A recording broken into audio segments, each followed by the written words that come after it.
বাংলা সাহিত্যের রোমাঞ্চকর কিছু গল্প নিয়ে আমাদের এই পথ চলা শুরু।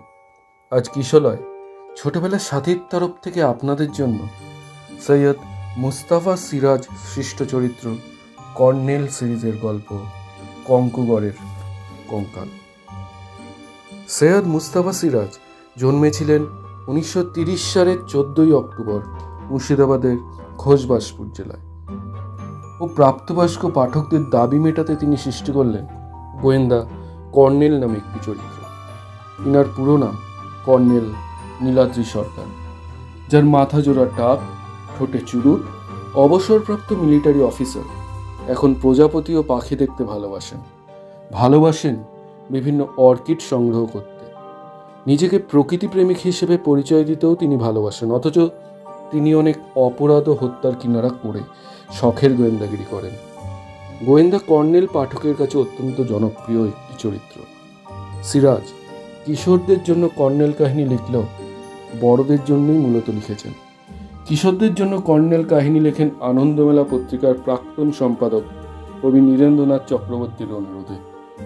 দেশ পাবলিশিংয়ের উদ্যোগে কর্নেল সমগ্র 17 খণ্ডে প্রকাশিত হয়েছে। কিশোরদের কথা মাথায় রেখে কিশোর কর্নেল সমগ্র প্রকাশিত হয়েছে 4 খণ্ডে।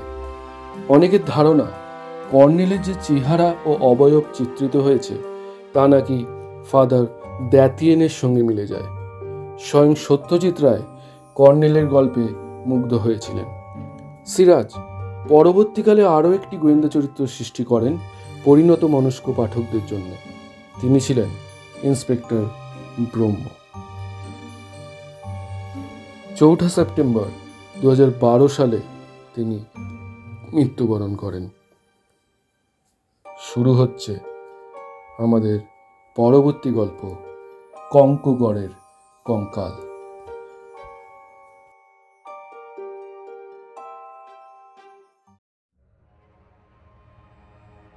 কর্নেল নীলাদ্রি সরকার খুব মন দিয়ে কি একটা বই পড়ছিলেন। ছেঁড়াখোড়া মলাট, পোকায় কাটা হলদে পাতা, নিশ্চয়ই কোনো পুরনো দুষ্প্রাপ্য বই। কিন্তু শেষ মার্চের এই সুন্দর সকালবেলাটা গম্ভীর মুখে বই পড়ে নষ্ট করার মানে হয়?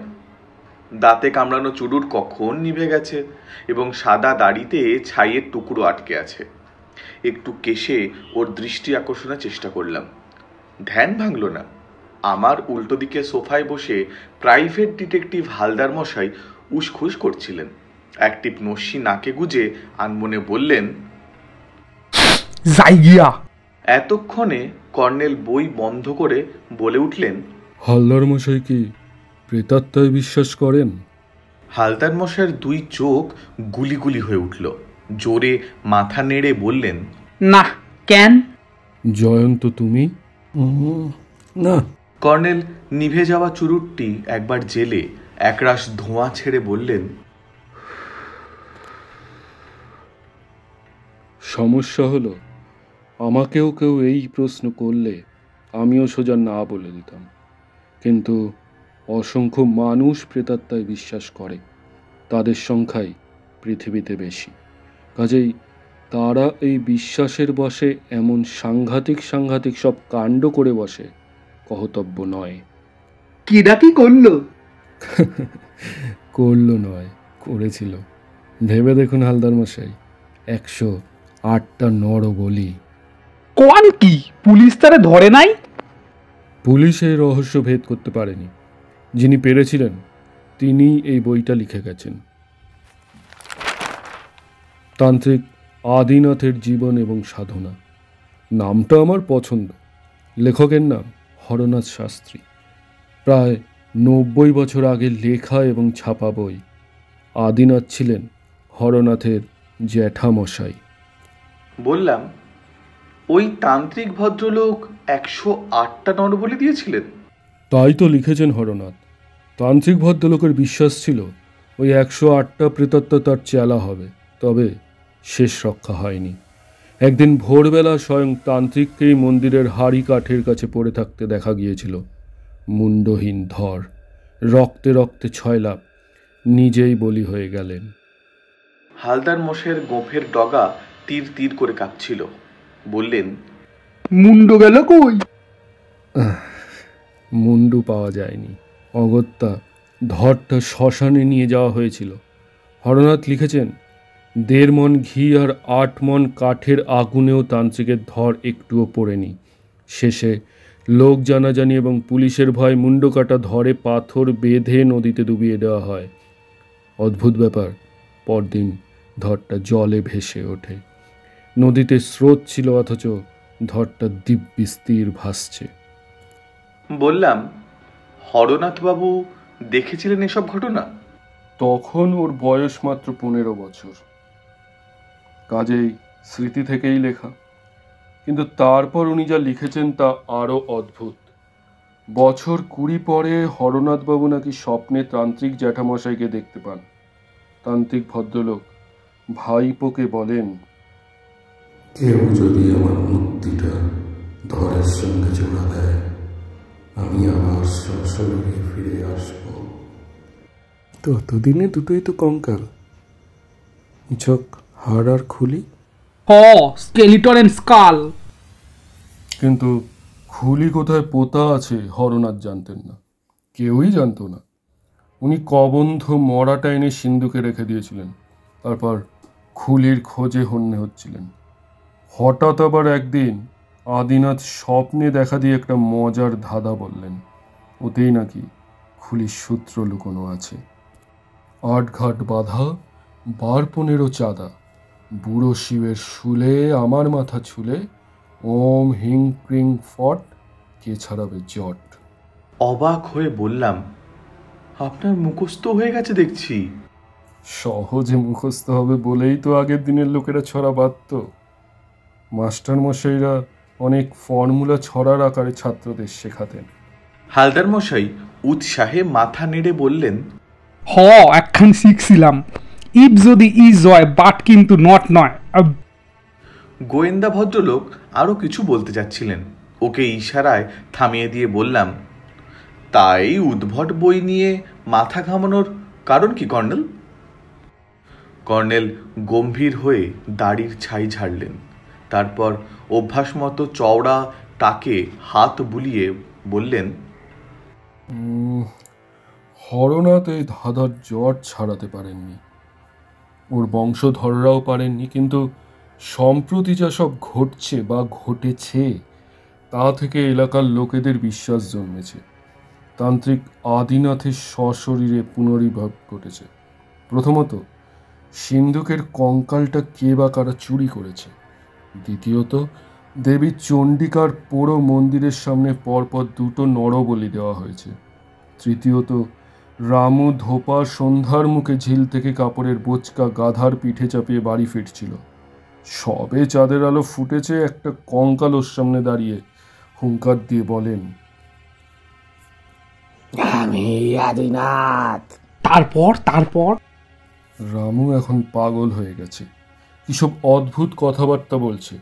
অবশ্য মাঝে মাঝে ওর আচরণ কিছুক্ষণ সুস্থ মানুষের মতো হয়।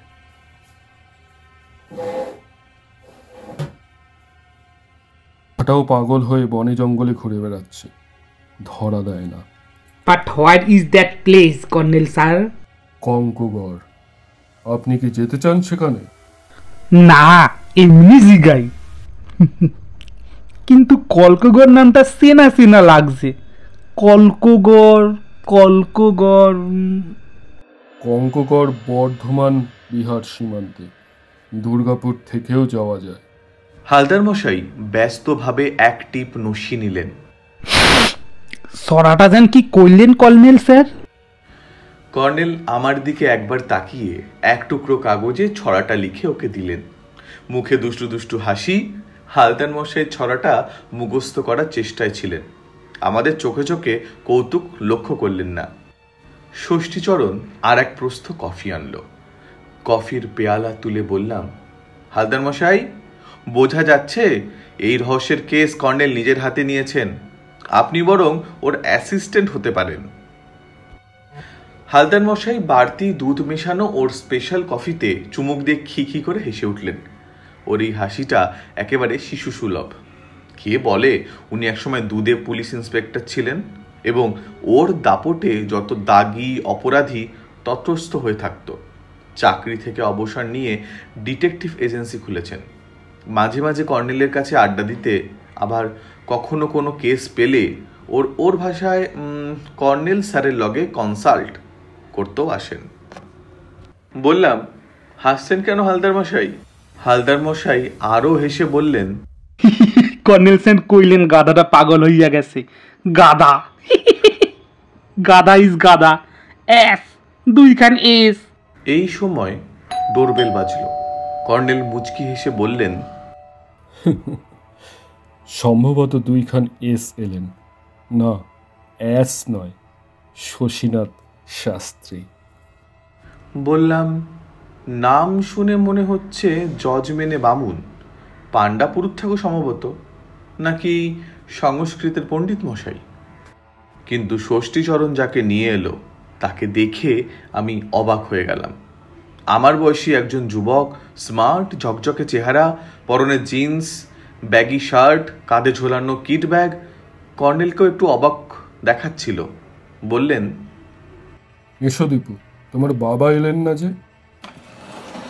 যুবকটি বসে কবজি তুলে ঘড়ি দেখে নিয়ে বললেন, মর্নিংয়ে হঠাৎ ট্রাঙ্ক কল এলো, একটা মিসহ্যাপ হয়েছে বাড়িতে। বাবা আমাকে আপনার সঙ্গে দেখা করতে বলে চলে গেলেন। 9:05 একটা ট্রেন আছে। কি মিসহ্যাপ? আবার কি, দ্য ডেড বডি। ভজুয়া নামে আমাদের একজন কাজের লোক ছিল, মন্দিরের সামনে তার বডি পাওয়া গেছে আজ ভোরে, একই অবস্থায়। হালদার মশাই নড়ে বসলেন, ফ্যাস ফেসে গলায় বললেন, নরবলি। কর্নেল নির্বিকার মুখে বললেন, তোমার সঙ্গে এদের আলাপ করিয়ে দিই দীপু। হালদার মশাই, এর নাম দীপক ভট্টাচার্য। হরনাথবাবুর কথা আপনাদের বলেছি, তার পৌত্র। দীপু, ইনি প্রাইভেট ডিটেকটিভ কে হালদার, আর জয়ন্ত চৌধুরী, দৈনিক সত্যশোভক পত্রিকার রিপোর্টার। দীপক আমাদের নমস্কার করল, তারপর হালদার মশাইকে বলল, আপনি প্রাইভেট ডিটেকটিভ? হালদার মশাই খুশি মুখে বললেন, ইয়েস। দীপু, বরং এক কাজ করো, তুমি হালদার মশাইকে সঙ্গে নিয়ে যাও, আমি যথা সময়ে পৌঁছবো। দুপুর 12:30 একটা ট্রেন আছে, বাবা আপনাকে সঙ্গে নিয়ে যেতে বলেছেন। চিন্তার কিছু নেই, আমি যাবক্ষণ। আর শোনো, আমার থাকার ব্যবস্থা তোমাদের করতে হবে না। সে কি, বাবা আমাকে? না, আমি সরাসরি তোমাদের ওখানে উঠলে আমার কাজের অসুবিধে হবে। তুমি বরং হালদার মশাইকে সঙ্গে নিয়ে যাও, তবে উনি যে প্রাইভেট ডিটেকটিভ এটা যেন কাউকে বলো না। হালদার মশাই সহাস্যে বললেন, আমারে মামা কইবেন। কর্নেল অট্ট হাসি হাসলেন। দীপুরা রাড়ের ঘটি, ওর মামা পূর্ববঙ্গীয় ভাষায় কথা বললে লোকের সন্দেহ হবে। আপনি তো দিব্যি স্ট্যান্ডার্ড বাংলায় কথা বলতে পারেন। তা পারি। বললাম, আসলে উত্তেজনার সময় হালদার মশাইয়ের মাতৃভাষা এসে যায়। তা যাই বলো জয়ন্ত, পূর্ববঙ্গীয় ভাষার ওজন আছে। উত্তেজনাকে যথাযথভাবে প্রকাশ করতে স্ট্যান্ডার্ড বাংলা একেবারে অটল।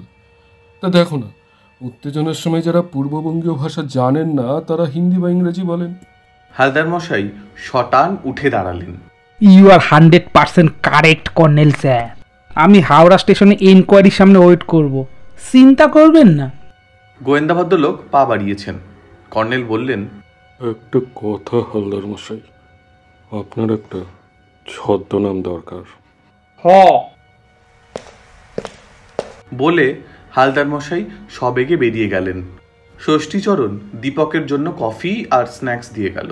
কর্নেল বললেন, ভুজোর বয়স কত? কতদিন তোমাদের বাড়িতে ছিল সে? বয়স 50-এর কাছাকাছি হবে। ওরা পুরুষানুক্রমে আমাদের ফ্যামিলিতে ছিল। জমিদার ফ্যামিলিতে যেমন হয়, এক গাদা লোকজন থাকে। অবশ্য এখন আর নেই। ভোজুয়া কিন্তু দুর্দান্ত সাহসী লোক ছিল। ভূত প্রেতের গল্প বলতো বটে, বিশ্বাস করতে বলে মনে হয় না। আমার ছেলেবেলায় ওর বউ মারা যায়, কিন্তু ও আর বিয়ে করেনি। আমার অবাক লাগছে, ওর মতো সাহসী আর বলবান লোককে কি করে বলি দিতে পারলো। তুমি কি প্রেতাত্মায় বিশ্বাস করো? না, ওসব সেব গোলতাপ্পি। ঠাকুরদা কী সব বোগাস গপ্প ফেলে গেছেন, আমি একটুও বিশ্বাস করি না। বাবাও বিশ্বাস করতেন না। কিন্তু হঠাৎ দুটো নরবলির ঘটনা, তারপর পাতাল ঘর থেকে সিন্ধুকের তালা ভেঙে কে কঙ্কাল সরালো, তাই বাবার মাথা খারাপ হয়ে গেল। কর্নেল, পাতাল ঘরের কথা আমি ঠাকুমার কাছে শুনেছিলাম, কিন্তু সিন্ধুকে যে কঙ্কাল আছে তা আমি জানতাম না। নরবলির ঘটনার পর এক রাত্রে বাবা আমাকে আর ভজুয়াকে ডেকে চুপি চুপি পাতাল ঘরে ঢুকলেন। পাতাল ঘরের দরজার তালা কিন্তু ভাঙা ছিল না। গতকাল সন্ধ্যায় বাবা আপনার কাছে সব কথা খুলে বলেননি? হয়তো কঙ্কুগড়ে গেলে বলবে ভেবেছিলেন। সিন্ধুকের ভিতর কঙ্কাল সত্যিই ছিল কি? আমার বিশ্বাস হয় না। অতকালের পুরনো কঙ্কাল আস্ত থাকার কথা নয়, অথচ সিন্ধুকে এক টুকরো হাড়ও পড়ে নেই। ভজুয়াকে কেউ ওভাবে খুন করবে কেন? তোমার কি ধারণা? সম্ভবত ভজুয়া কিছু জানতো। তার মানে শচীনদা আর জগাইকে কে বা কারা ওভাবে খুন করেছে সে জানতে পেরেছিল, কারণ জগাই খুন হওয়ার পর ভজুয়া আমাকে বলেছিল খামুকে একজন সাধু সন্ন্যাসী মানুষের বদনাম রটাচ্ছে লোকে, তার আত্মা স্বর্গে বাস করছেন ভগবানের কাছে। ভজুয়া বলেছিল শিগগির সে এর বিহিত করবে। ভজুয়া বলেছিল? হ্যাঁ, দাদুর জ্যাঠামশাই সম্পর্কে ভজুয়ার খুব শ্রদ্ধা ছিল। তার ঠাকুরদার বাবা নাকি ওর সেবা করত। মনে পড়ে গেল, গত মাসে দোতলা থেকে অনেক রাতে আমি ঝিলের ধারে জঙ্গলের ভেতর আলো দেখেছিলাম। ছেলেবেলা থেকে আমি তো আসানসোলে পড়াশোনা করেছি, কঙ্কুগড়ে সবসময় থাকিনি। তো সকালে মাকে কথাটা বললাম। মা বললেন ওই জঙ্গলে আলো নতুন কিছু নয়, মাও নাকি অনেকবার দেখেছেন। আমি কিন্তু এতকাল পরে ওই একবার। বললাম, কিসের আলো? মানে টর্চ না হ্যারিকেন? না, মশালের আলো বলে মনে হয়েছিল। প্রেতাত্মারা টর্চ বা হারিকেন জ্বালে না জয়ন্ত। আপনি কি ভূত প্রেতে বিশ্বাস করেন? প্রকৃতিতে রহস্যের শেষ নেই দীপু। দীপক জন একটু বিরক্ত হয়ে উঠে দাঁড়ালো, বলল, আমি চলি তাহলে। আচ্ছা, এসো। দীপক বেরিয়ে গেলে বললাম, কঙ্কগড়ের সাংঘাতিক ভূতটা আপনাকে পেয়ে বসেছে মনে হচ্ছে। ভূত বা প্রেতাত্মার সঙ্গে প্রকৃতির কি সম্পর্ক আছে? প্রকৃতি চির আদিম, ভূত প্রেত আদিম শক্তি ডার্লিং। কঙ্কগড়ে আমরা উঠেছিলাম সরকারি ডাকবাংলোয়। বাংলোটি পুরনো ব্রিটিশ আমলে তৈরি, গড়নে বিলিতি ধাঁচ, কিন্তু অযত্নের ছাপ আষ্টে পৃষ্ঠে লেগে আছে। লনের ফুলবাগান আর চারপাশের দেশি বিদেশি গাছপালা একেবারে জঙ্গলে হয়ে আছে। চৌকিদার রঘুলাল দুঃখ করে বলছিল, নতুন সার্কিট হাউস হওয়ার পর সরকারি কর্তারা এলে সেখানেই ওঠেন, সেখানে জায়গা না পেলে তবে কদাচিৎ এইখানে এসে জোটেন। আসলে বসতি থেকে বেশ খানিকটা দূরে বলেই এই দুরবস্থা। তবে নিচেই সেই বিশাল ঝিল এবং পাশে জঙ্গলের শুরু। তার ওধারে একটা নদী আছে, তার মানে একসময় ঝিলটি নদীর অববাহিকার একটা স্বাভাবিক জলা ছিল। ইদানিক অনেকে একে লেক বলতে শুরু করেছে। খনি অঞ্চলের শিল্পনগরী থেকে দল বেঁধে অনেকে পিকনিক করতেও আসে। রঘুলাল বলছিল, নরবলির পর পিকনিক বন্ধ হয়ে গেছে। সন্ধ্যার অনেক আগে এদিকটা জনহীন হয়ে পড়ে। রঘুলালও সূর্যাস্তের আগেই বাড়ি চলে যায়। তবে কর্নেল স্যার যখন এসেছেন তখন রাত্রিটা এখানে কাটাতে তার আর ভয় নেই। এই সাহেবকে সে ভালোই চেনে, এর আগে কতবার উনি এখানে এসেছেন। আমরা পৌঁছেছিলাম বিকেল 4টে নাগাদ। আমাকে বিশ্রাম করতে বলে কর্নেল একা বেরিয়েছিলেন। বাংলোর বারান্দা থেকে লক্ষ্য করছিলাম উনি বাইনোকুলারে পাখিটাকি দেখতে দেখতে জঙ্গলের ভিতরে ঢুকে গেলেন। রঘুলাল একটা থামে হেলান দিয়ে কঙ্কগড়ের গল্প বলছিল, তান্ত্রিক আদিনাথের অলৌকিক কীর্তিকলাপের কথাও বলছিল। আদিনাথের কঙ্কালের ধর ও মুন্ডের কাহিনীও তার জানা।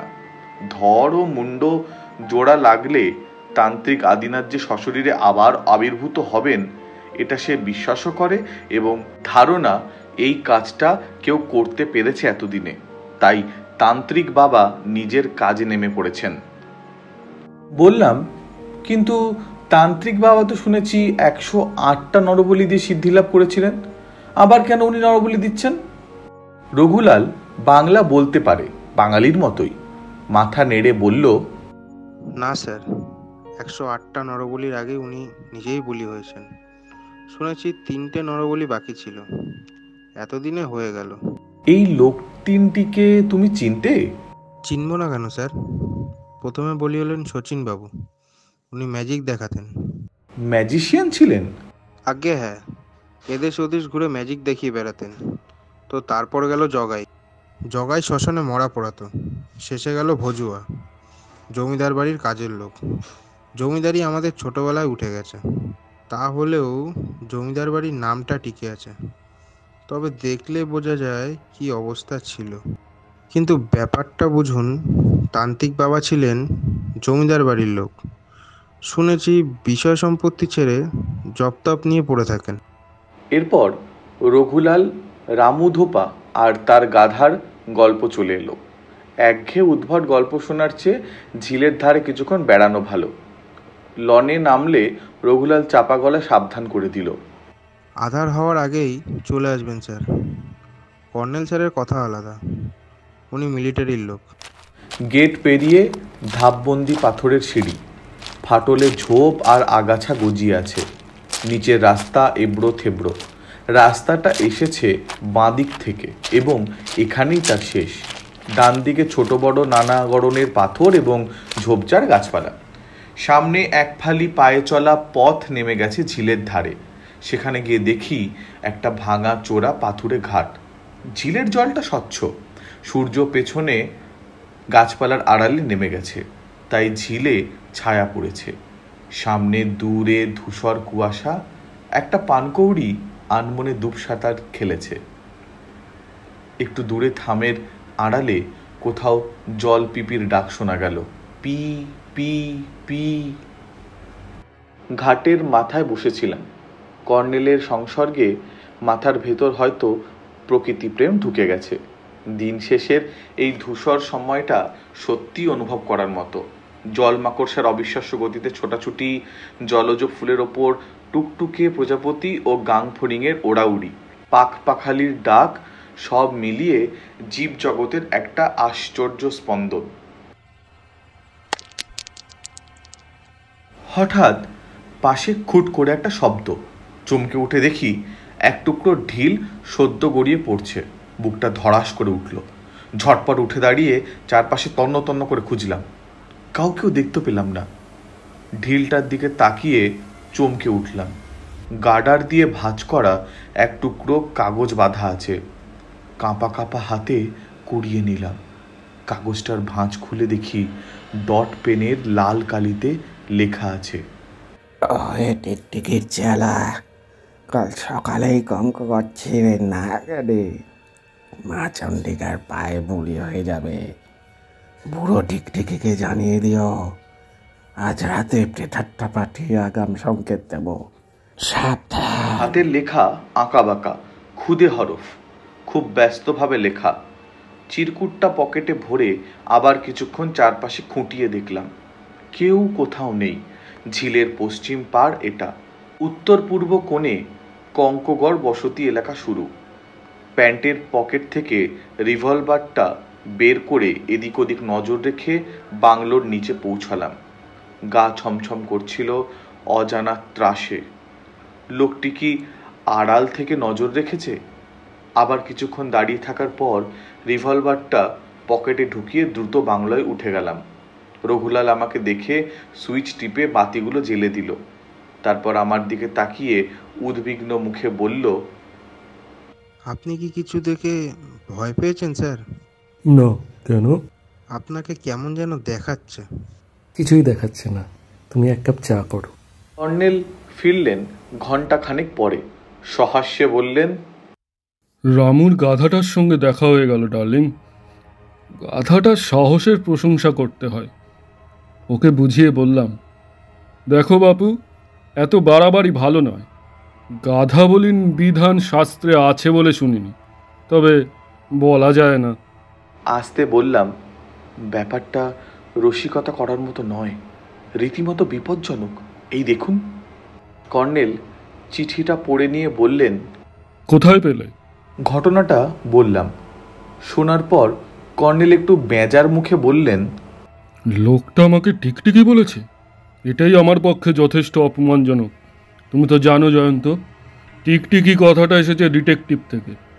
আমি লোকদের বোঝাতে পারি না আমি ডিটেকটিভ নই, এবং কথাটা আদতে গালাগাল। আজ রাতে ভূত পাঠাবে বলে শাসিয়েছে।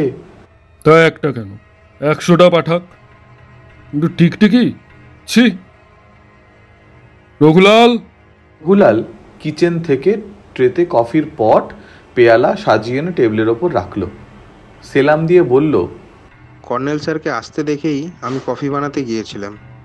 কর্নেল চোখে কৌতুক ফুটিয়ে বললেন, খবর পেয়েছি, আজ রাতে বাংলোয় ভূত এসে হানা দেবে, তৈরি থেকো রঘুলাল। রঘুলাল কাঁচু মাচু হাসল। কর্নেল স্যার থাকতে ভূত প্রেত ডাক বাংলোর কাছে ঘেঁচতে সাহস পাবে না। কিন্তু স্যার, একটু আগেই আমার মেয়ে দুলারি এসেছিল, বলল ওর মায়ের খুব জ্বর। আমি ওকে ডাক্তারবাবুর কাছে যেতে বললাম তো। কর্নেল হাত তুলে বললেন, না না, তুমি বাড়ি চলে যাও, রাতের খাবারটা বরং এখনই তৈরি করে রাখো, আমরা খেয়ে নেবক্ষণ। রঘুলাল হন্তদন্ত কিচেনের দিকে চলে গেল। বললাম, রঘুলাল আসলে কেটে পড়তে চাইছে। ওর মেয়ের এসে মায়ের জ্বরের খবরটা দেওয়াটা স্রেফ মিথ্যে কথা। কেন বলো তো? ওর মেয়ে এলে টের পেতাম। তুমি কিছুই টের পাও না জয়ন্ত। এই যন্ত্র চোখ দিয়ে ফ্রক পরে একটা বাচ্চা মেয়েকে বাংলোর লনে আমি দেখেছি। অবশ্য তোমাকে দেখতে পাইনি, কারণ বাংলোটা উঁচুতে, তুমি নিচে ঝিলের ধারে ছিলে, ওখানে যথেষ্ট ঝোপঝাড়। তবে তোমার সাবধান হওয়া উচিত ছিল। তান্ত্রিক হরনাথের প্রেতাত্মা ধারালো খাড়া হাতে ঘুরে বেড়াচ্ছে। কর্নেল কফি শেষ করে ঘরে ঢুকলেন। সত্যি বলতে কি, একা বারান্দায় বসে থাকতে কেমন অস্বস্তি হচ্ছিল। ঘরে ঢুকে দেখি কর্নেল টেবিল বাতির আলোয় একগোছা অর্কিড খুঁটিয়ে দেখছেন। বোঝা গেল জঙ্গলে কোথাও সংগ্রহ করেছেন।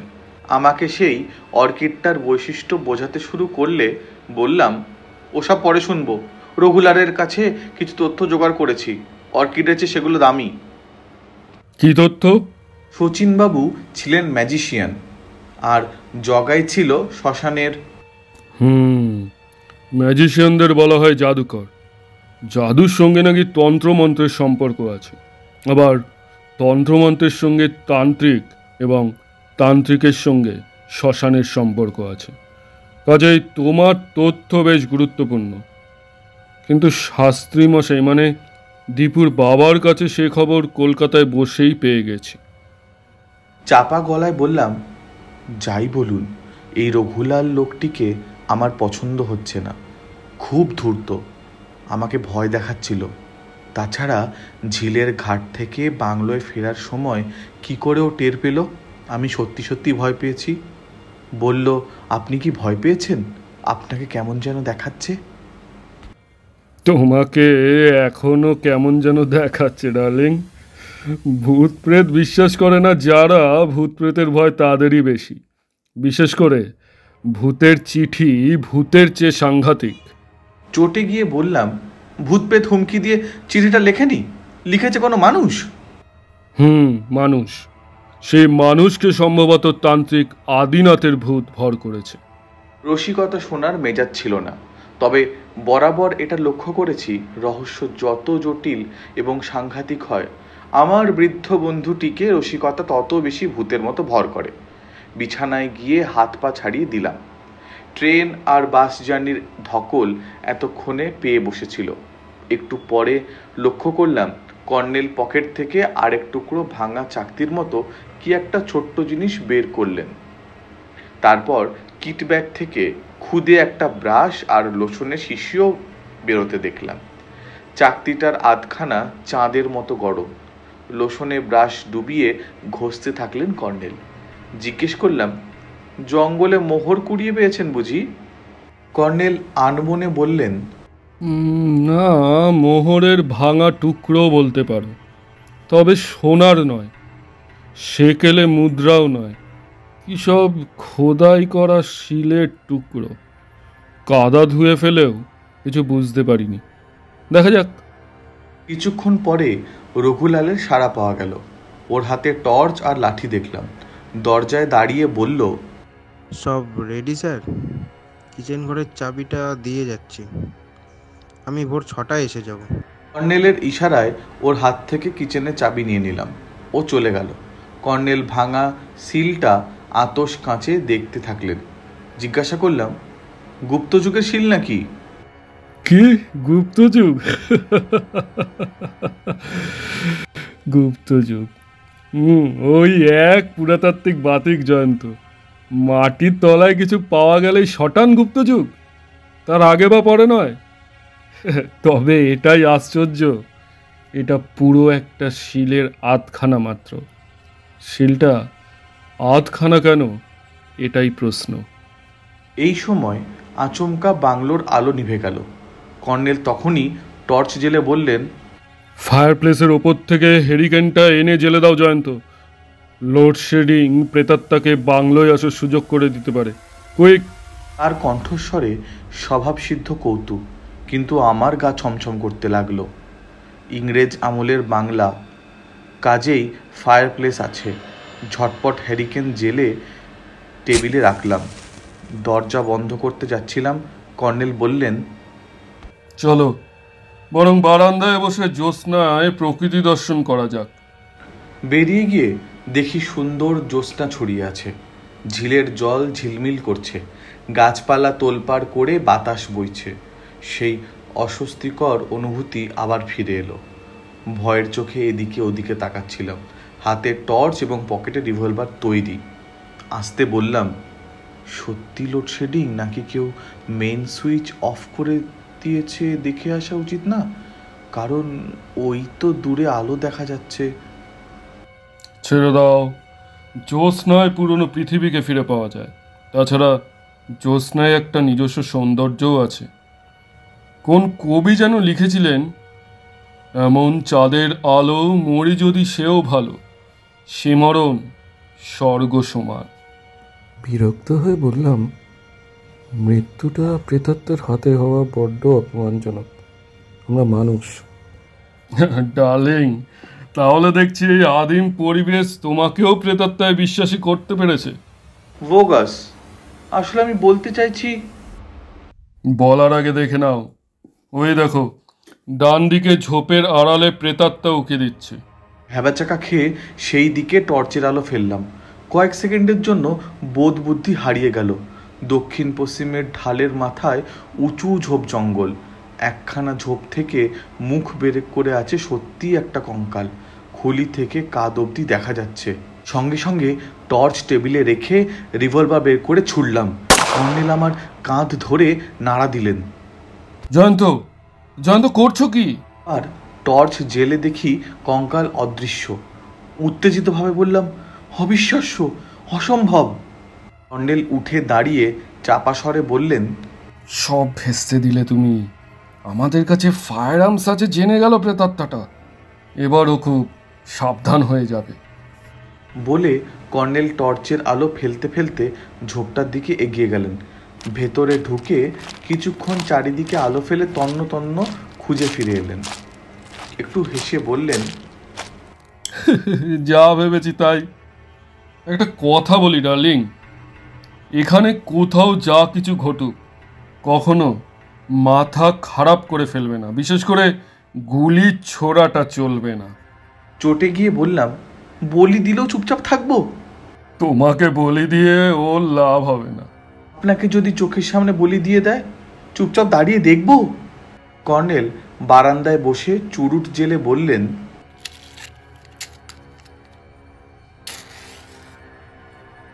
আমাকে বলি দেওয়ার সাহস ওর হবে না, কারণ আমার মনে হচ্ছে ও আমাকে ভালোই চেনে। কঙ্কগড়ে আমি তো এই প্রথম আসছি না। হেয়ালি করা কর্নেলের এক বিরক্তিকর অভ্যাস, তাই চুপ করে গেলাম। একটু পরে নিচের দিকে মোটরসাইকেলের শব্দ শোনা গেল। আলোর ঝলকানি দেখা যাচ্ছিল। গেটের নিচের রাস্তায় এসে মোটরসাইকেলটা থামলো। তারপর টর্চের আলোয় দীপককে আসতে দেখলাম। তার হাতেও টর্চ ছিল। বারান্দায় এসে বলল, আলো নেই কেন কর্নেল? সার্কিট হাউসে আলো দেখে এলাম, ওখানে আলো থাকলে এখানেও থাকার কথা। সম্ভবত প্রেতাত্মা মেন সুইচ অফ করে দিয়ে গেছে। ঠিক না, জ্যোৎস্না আজকাল দুর্লভ হয়ে উঠেছে। যাই হোক, আমরা এখানে উঠেছি কি করে জানলে? কিছুক্ষণ আগে রামু পাগলা, মানে সেই রামু বাবার কাছে গিয়েছিল। বিকেলে ঝিলের জঙ্গলে ওর গাধার খোঁজে গিয়ে নাকি আড়াল থেকে দেখেছে এক দাড়িওয়ালা সাহেব ভূত ওর গাধার সঙ্গে কথা বলছে। দেখেই সে পালিয়ে এসেছে। আপনি তো শুনেছেন বাবার কবরেজি বাতিক আছে। রামুকে রোজ সাংঘাতিক কী সব পাচন গেলাচ্ছেন। রামু লক্ষ্মী ছেলের মতো রোজ 3 বেলা বাবার কাছে পাচন গিলতে যায়। তো বাবা আমাকে খোঁজ নিতে বললেন আপনি ডাক বাংলায় উঠেছেন কিনা, কারণ এই বাংলোটা ঝিল আর জঙ্গলের কাছেই। আমাদের হালদার মশাইয়ের খবর কি? ওকে নিয়ে প্রবলেম। সকালে ব্রেকফাস্ট করে বেরিয়েছেন, এখনও ফেরেননি। গতকালও তাই, রাত দুপুরে ফিরেছিলেন। আজ কখন ফেরেন কে জানে। কত দূর এগোলেন, কিছু বলেছেন তোমাকে? ঠাকুরদার জ্যাঠামশের খুলি কোথায় পোতা ছিল সেই জায়গাটা নাকি খুঁজে পেয়েছেন, কিন্তু আপাতত আমাকে জায়গাটা দেখাতে চান না। যথা সময়ে দেখাবেন, দ্যাটস মাচ। মেন সুইচটা দেখে আসি, এভাবে বসে থাকার মানে হয় না। থাক দীপু, পরে আলো জ্বালা হবে। তুমি গিয়ে দেখো হালদার মশাই ফিরলেন কিনা, ওর জন্য একটু চিন্তা হচ্ছে। গোয়েন্দা হিসেবে পাকা, পুলিশের প্রাক্তন দারোগা, দুর্দান্ত সাহসী, তবে বড্ড হটকারী মানুষ। আর শোনো, আমার সঙ্গে প্রকাশ্যে যোগাযোগ করো না, দরকার হলে আমিই করব। বাবাকে বলো আমরা খাসা আছি, প্রেতাত্মা দর্শনেরও সৌভাগ্য হয়েছে। দীপক চমকে উঠল। মাই গুডনেস, প্রেতাত্মা মানে? ভূত। দীপু, তুমি এখনই কেটে পড়ো। দীপক হেসে ফেলল। তারপর ঠিক আছে, চলি। কিচেনের পাশে মেন সুইচ সত্যি নামানো ছিল। আমার সন্দেহ রঘুলালই কাজটা করেছে, কিন্তু কর্নেল তা মানতে রাজি নন। রঘুলাল তার চেনা লোক, অমন বিশ্বাসী লোক নাকি তিনি জীবনে দেখেনইনি। দুর্লভ প্রজাতির পাখি, প্রজাপতি, অর্কিডের খোঁজে বহুবার কঙ্কগড়ে এসেছেন। রঘুলাল তার সেবা যত্নের ত্রুটি করেনি, তার সঙ্গী হয়েও ঘুরেছে। তবে লোকটি পাকা রাঁধুনি, স্বীকার না করে পারলাম না। খাওয়ার পর বারান্দায় কিছুক্ষণ গল্প সল্প করে যখন শুয়ে পড়লাম, তখন রাত প্রায় 10টা বাজে। আমার ঘুম আসছিল না। কর্নেল কিন্তু দিব্যি নাক ডাকিয়ে ঘুমোচ্ছেন। জানালার দিকে তাকাতে আমার ভয় করছে। এই বুঝি তান্ত্রিক আদিনাথের কঙ্কাল এসে উকি দেবে। কখন ঘুমিয়ে পড়লাম টের পাইনি। হঠাৎ কর্নেলের ডাকে ঘুম ভেঙে গেল।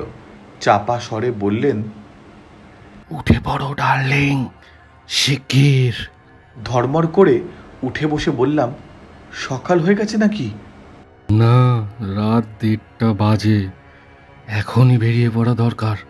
ওঠো ওঠো। কোথায়? বাইরে গিয়ে দেখো, তাহলেই বুঝতে পারবে। দরজা কর্নেলই খুলে রেখেছেন।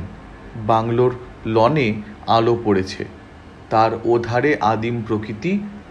ঝিলের দক্ষিণে জঙ্গলের ভেতর একটা আলো চোখে পড়ল। আলোটা নড়াচড়া করছে। বললাম, দীপক এই আলোর কথাই বলছিল তাহলে? কর্নেল বললেন, হ্যাঁ, সেই আলো। ঝটপট রেডি হয়ে নাও, টর্চ, ফায়ার আর্মস সঙ্গে নেবে, কিন্তু সাবধান, আলো জ্বালবে না বা মাথা খারাপ করে গুলি ছুড়বে না। কর্নেল তৈরি হয়েই ছিলেন। আমি তৈরি হয়ে বেরোলে দরজায় তালা এঁটে দিলেন। তারপর দুজনে গেট পেরিয়ে সিঁড়ি দিয়ে নিচে রাস্তায় নামলাম। এবার কর্নেল আগে, আমি পেছনে। জ্যোৎস্নার জন্য জঙ্গলের ভেতরটা মোটামুটি স্পষ্ট, কোথাও চকরা বকরা, কোথাও ঘন ছায়া। সনসন করে বাতাস বইছে। কর্নেল যেভাবে এগিয়ে যাচ্ছেন বুঝতে পারলাম এই জঙ্গলের অধিসন্ধি ওর পরিচিত। সেই আলোটা কখনো কখনো আড়ালে পড়ে যাচ্ছে।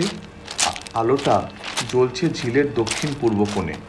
প্রায় মিনিট 15 পরে আমরা যেখানে পৌঁছেছিলাম সেখানে একটা ধ্বংসস্তূপ। কর্নেল গুড়ি মেরে জঙ্গলে ঢাকা স্তূপের মাঝখানে দিকে এগোলেন।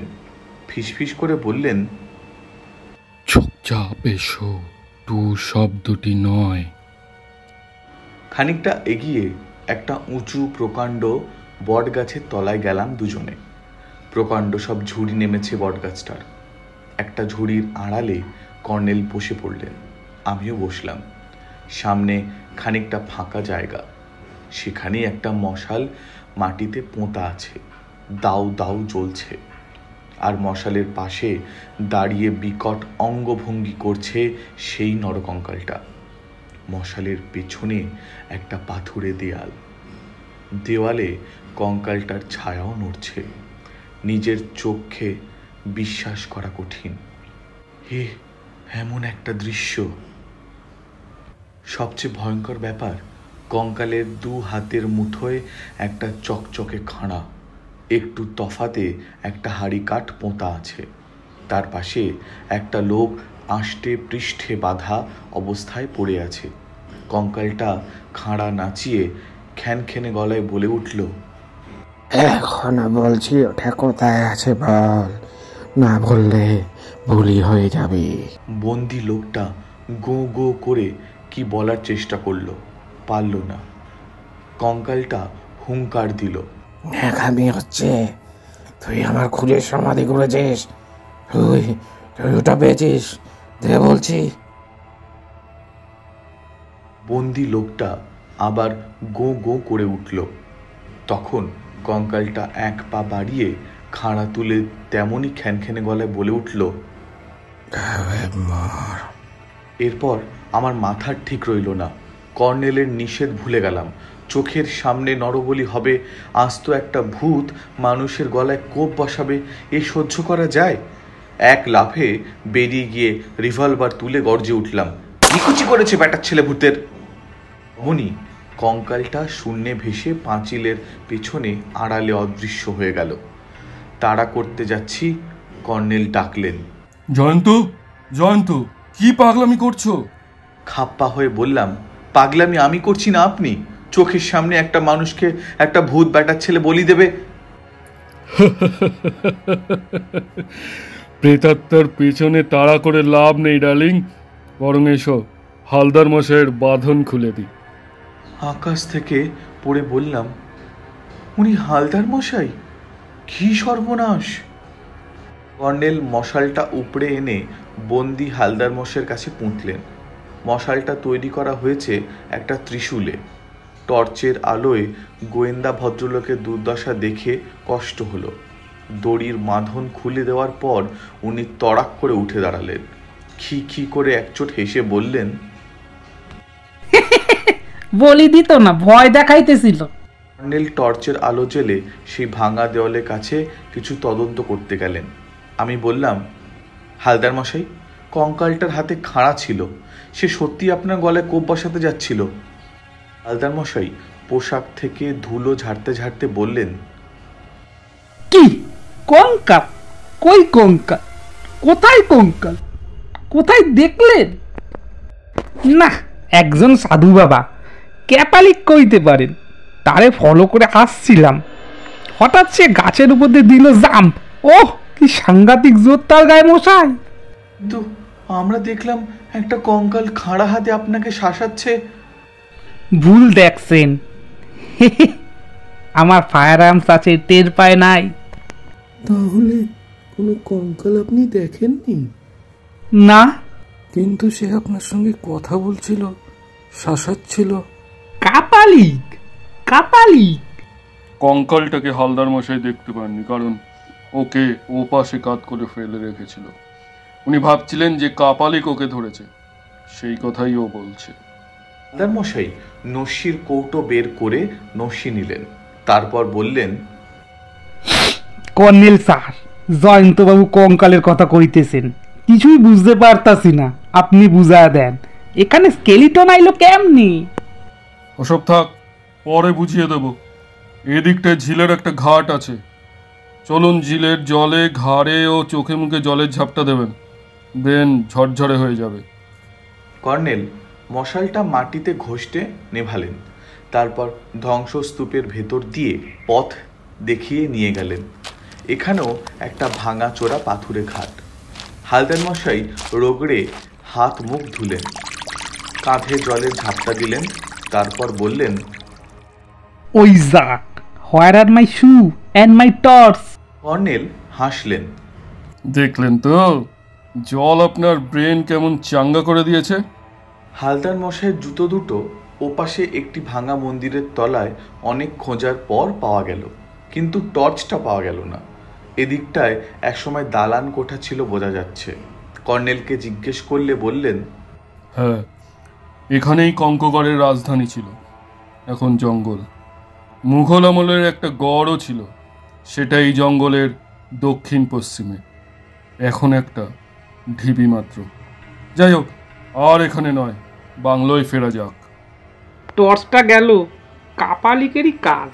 কপালিক আপনার টর্চ কুড়োনোর সময় পায়নি, কাল সকালে এসে বরং ভালো করে খুঁজবেন। আমরা কয়েক পা এগিয়েছি, হঠাৎ পেছন থেকে এক ঝলক টর্চের আলো এসে পড়ল। তারপর দীপকের সাড়া পেলাম। কর্নেল, আমি দীপু।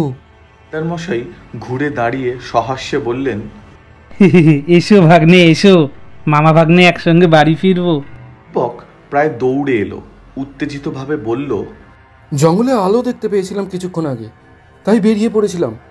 জঙ্গলে ঢুকতে যাচ্ছি, হঠাৎ একটা বিকট হাসি শুনলাম। টর্চ জেলে দেখি, কঙ্কাল। হ্যাঁ, আজ তো কঙ্কাল। বল্লমটা তাক করতেই কঙ্কালটা ভ্যানিশ।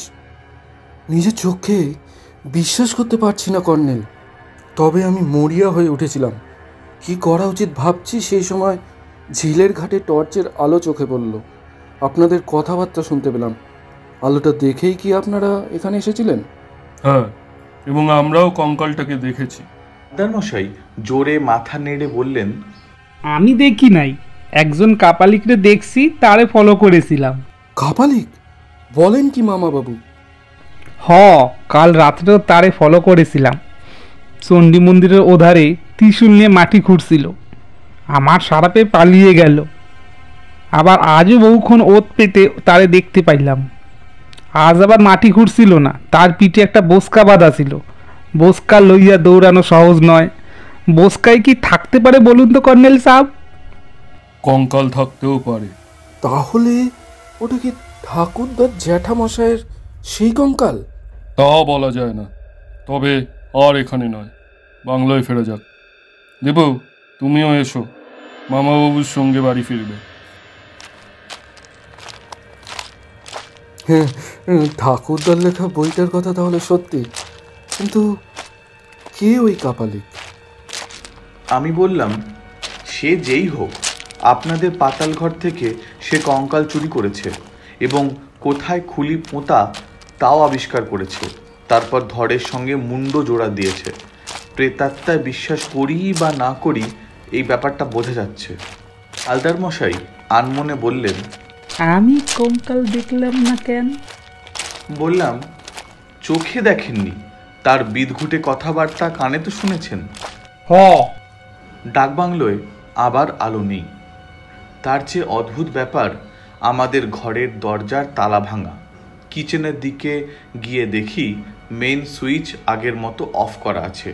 অন করে দিলাম, আলো জ্বলে উঠল।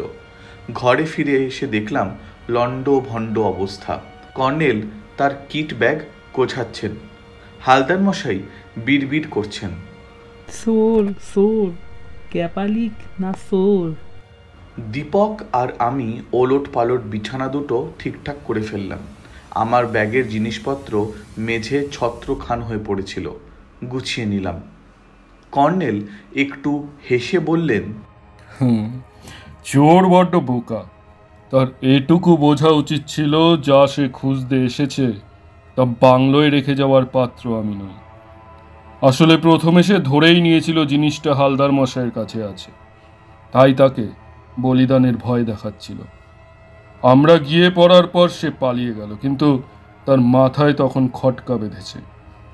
বলিদানের হুমকিতেও যখন জিনিসটা পাওয়া গেল না, তখন ওটা নিশ্চয় হালদার মশাইয়ের কাছে নেই, সম্ভবত আমার কাছেই আছে। অতএব আমাদের অনুপস্থিতির সুযোগে সে বাংলোয় এসে হানা দিয়েছিল। কর্নেল মেঝের দিকে তাকালেন। খালি পায়ে এসেছিল চোর, লাল সুরকির স্পষ্ট ছাপ পড়েছে, একটুখানি জলকাদা ভেঙেই মানে শর্টকাটে এসেছিল সে।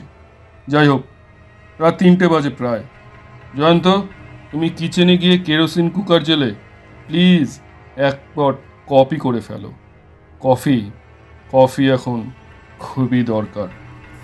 চলুন জয়ন্তদা, আমি আপনাকে হেল্প করছি। রঘুলাল কাজের লোক, কিচেনে সব কিছু ঠিকঠাক করে রেখে গেছিল। কফি তৈরির কাজটা আমিই করলাম। দীপক প্রহরীর মতো বল্লম আর টর্চ হাতে দাঁড়িয়ে রইল। তার ভাবভঙ্গিতে বোঝা যাচ্ছিল যে ভীষণ ভয় পেয়েছে। পাওয়ারই কথা, ভয় কি আমিও পাইনি?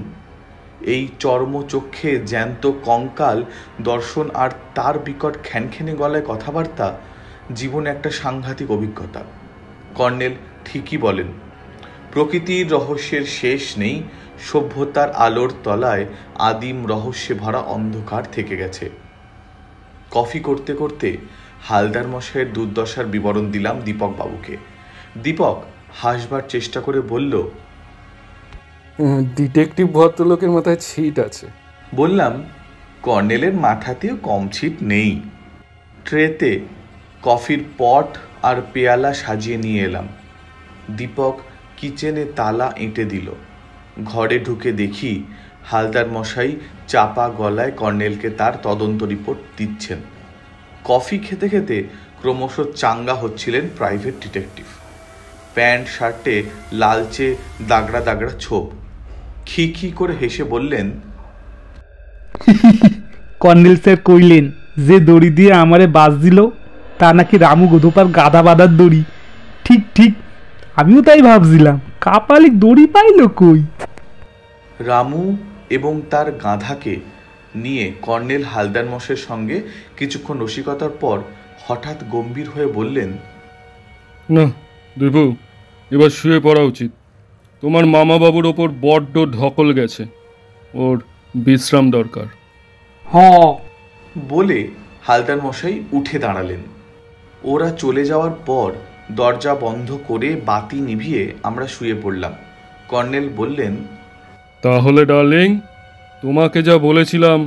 ওর কথার ওপর বললাম, হ্যাঁ, রহস্য ঘনীভূত, কিন্তু কঙ্কাল যে জিনিসটা চাইছিল সেটা কি ওই চাকতি? হ্যাঁ, ব্রোঞ্জের সিল। কি আছে ওতে? কর্নেল সেই ছড়াটা আওড়ালেন ঘুম ঘুম কণ্ঠস্বরে। 8 ঘট বাঁধা, 12-15 চাঁদা, বুড়ো শিবের শুলে আমার মাথা ছুলে, ওম হ্রিং ক্লিং ফট, কে ছাড়াবে জট। তারপর ওর নাক ডাকা শুরু হলো। কয়েকবার ডেকে আর সাড়া পাওয়া গেল না। ঘুমোবার চেষ্টা করছিলাম, কিন্তু এমন সাংঘাতিক অভিজ্ঞতার পর ঘুমোনো যায় না। বারবার সেই দৃশ্যটা চোখে ভাসছিল। মশালের আলোয় ভাঙা দেওয়ালের ধারে একটা নরকঙ্কাল, দুহাতে চকচকে খাড়া, তার ওইখানে সেই খ্যানখ্যানে অদ্ভুত কণ্ঠস্বর। কেউ ধাক্কা দিচ্ছিল। তড়াক করে উঠে বসলাম। কর্নেলকে দেখতে পেলাম। মাথার টুপিতে শুকনো পাতা, মাকড়সার জাল, খড়কুটো আটকে আছে। হাতে প্রজাপতি ধরার নেট স্টিক, গলায় ক্যামেরা এবং বাইনোকুলার ঝুলছে। বললেন, 10টা বাজে প্রায়, ব্রেকফাস্ট রেডি। রঘুলালকে বলে গিয়েছিলাম তোমাকে যেন যথেচ্ছ ঘুমোতে দেয়। উনি পোশাক বদলাতে ব্যস্ত হলেন। বুঝলাম যথারীতি ভোরবেলা প্রকৃতি জগতে চলে গিয়েছিলেন, তবে অনেক দেরি করেই ফিরেছেন আজ। কিছুক্ষণ পরে ব্রেকফাস্টে বসে বললাম, কঙ্কালের ব্যাপারটা ঠিক বুঝতে পারছি না। সত্যি কি ওটা তান্ত্রিক আদিনাথের কঙ্কাল? কর্নেল দাড়ি থেকে একটা পোকা বের করে উড়িয়ে দিলেন। বললেন, কাল রাতেই একটা বোঝাপড়া হয়ে যেত, কিন্তু তোমার হটকারিতার জন্যই সব ভেস্তে গেল। তুমি যদি আমার কথা মেনে চুপচাপ থাকতে, আমাকে আর বেশি পরিশ্রম করতে হতো না। কি মুশকিল, ব্যাটা ছেলে হালদার মশাইয়ের গলায় খাঁড়ার কোপ চালাতে যাচ্ছিল যে। কর্নেল আনমনে বললেন, যা হওয়ার তা হয়ে গেছে, খেয়ে নিয়ে বেরোনো যাক। ওই ভুতুড়ে জঙ্গলে? না, শ্মশানে। কঙ্কাল দর্শনের পর শ্মশান যাত্রা। যদিও দিন দুপুর, ব্যাপারটা বেশ অস্বস্তিকর। কর্নেলের সঙ্গে হাঁটতে হাঁটতে বন বাদার ভেঙে যেখানে পৌঁছলাম সেখানে একটা নদী, নামেই নদী, বালি আর পাথরে ঠাসা অগভীর একটা সোঁতা। একে বেঁকে ঝিরঝিরে একফালি কালো জল অবশ্য বয়ে যাচ্ছে। প্রকাণ্ড একটা বট গাছের তলায় জীর্ণ কুঁড়ে ঘর। নদীর বালিতে গর্ত খুঁড়ে 3টি কাচ্চা বাচ্চা হুল্লোড় করে কি যেন খেলছে। কর্নেল কুঁড়ে ঘরের কাছে গেলেন। এতক্ষণে ওপাশে একটা বাঁশের মাচা দেখতে পেলাম। মাচায় বসে আছে একটা 15-16 বছরের ছেলে। কোষ্ঠী পাথরে খোদাই করা চেহারা যেন, পরনে হাফ প্যান্ট আর ছেঁড়া লাল গেঞ্জি। আমাদের দেখে সে ফ্যাল করে তাকিয়ে রইল। কর্নেল মিঠে গলায় বললেন, কি মনে হয় আমাকে চিনতে পারছো না? কত বছর তুমি আমাকে জঙ্গলের গাছ থেকে কত অর্কিড পেড়ে দিয়েছিলে, মনে পড়ছে? মনাই নামে ছেলেটির মুখে একই হাসি ফুটল। মাচা থেকে নেমে সেলাম দিয়ে বলল, নদীর ওপারে একটা গাছে দেখেছি স্যার, লাল লাল পাতা। তোমার বাবার খবর শুনে মন খারাপ হয়ে গেছে মনাই। মনাইয়ের মুখের খুশি চলে গেল। চোখ নামিয়ে আঙুল খুঁড়তে থাকলো। বুঝলাম মনাই সেই জগাইয়ের ছেলে। তার চোখ ছলছল করছিল। কর্নেল বললেন, তোমার মা কোথায়? মনাই আসতে বলল, ঘাটোয়ারি বাবুর অফিসে গেছে, বাবার মাইনের টাকা বাকি, বাবু রোজ ঘুরাচ্ছে মাকে। কর্নেল বাঁশের মাচায় সাবধানে বসলেন। পুরনো মাচা, ওর ভার সইতে পারবে না মনে হচ্ছিল। উনি ইশারায় আমাকে বসতে বললেন। ভয়ে ভয়ে একপাশে বসলাম। কর্নেল বললেন, জগাইয়ের এটা আড্ডা দেওয়ার আখড়া ছিল জয়ন্ত। সন্ধেবেলা ওর কাছে কত লোক আড্ডা দিতে আসতো, তাই না মনাই? মনাই মাথা নাড়ল। মাঝে মাঝে সাধু সন্ন্যাসীরাও এসে এখানে ধুনি জ্বালিয়ে বসতেন শুনেছি, জগাই বলছিল। তো তোমার বাবা খুন হওয়ার আগেও নিশ্চয়ই কোনো সাধু সন্ন্যাসী এসেছিলেন। ওই যে ধুনির ছাই দেখছি। মনাই একটু ইতস্তত করে বলল, ম্যাজিক বাবুর সঙ্গে এক সাধু আসতো স্যার, চেহারা দেখলে ভয় করে, মাথায় জটা, লাল চোখ। মা বলছিল ওই সাধুই প্রথমে ম্যাজিক বাবুকে চণ্ডীর থানে বলি দিয়েছে, তারপর বাবাকে। ম্যাজিক বাবু মানে সচিন হাজরা? মনাই মাথা দোলালো, বলল, মা বলছিল ওই সাধুই অজ্ঞান করে বাবাকে বলি দিয়েছে। বাবাকে যে রাত্রিরে বলি দেয়, খুব ঝড় বৃষ্টি হচ্ছিল, আমি জেগেই ছিলাম। মা বারবার ঘরের দৌড় ফাঁক করে বাবাকে ডাকছিল, বাবা এলো না। শেষে জল ঝড় থামলে মা লণ্ঠন হাতে এখানে এলো, আমাকেও সঙ্গে নিয়ে এলো।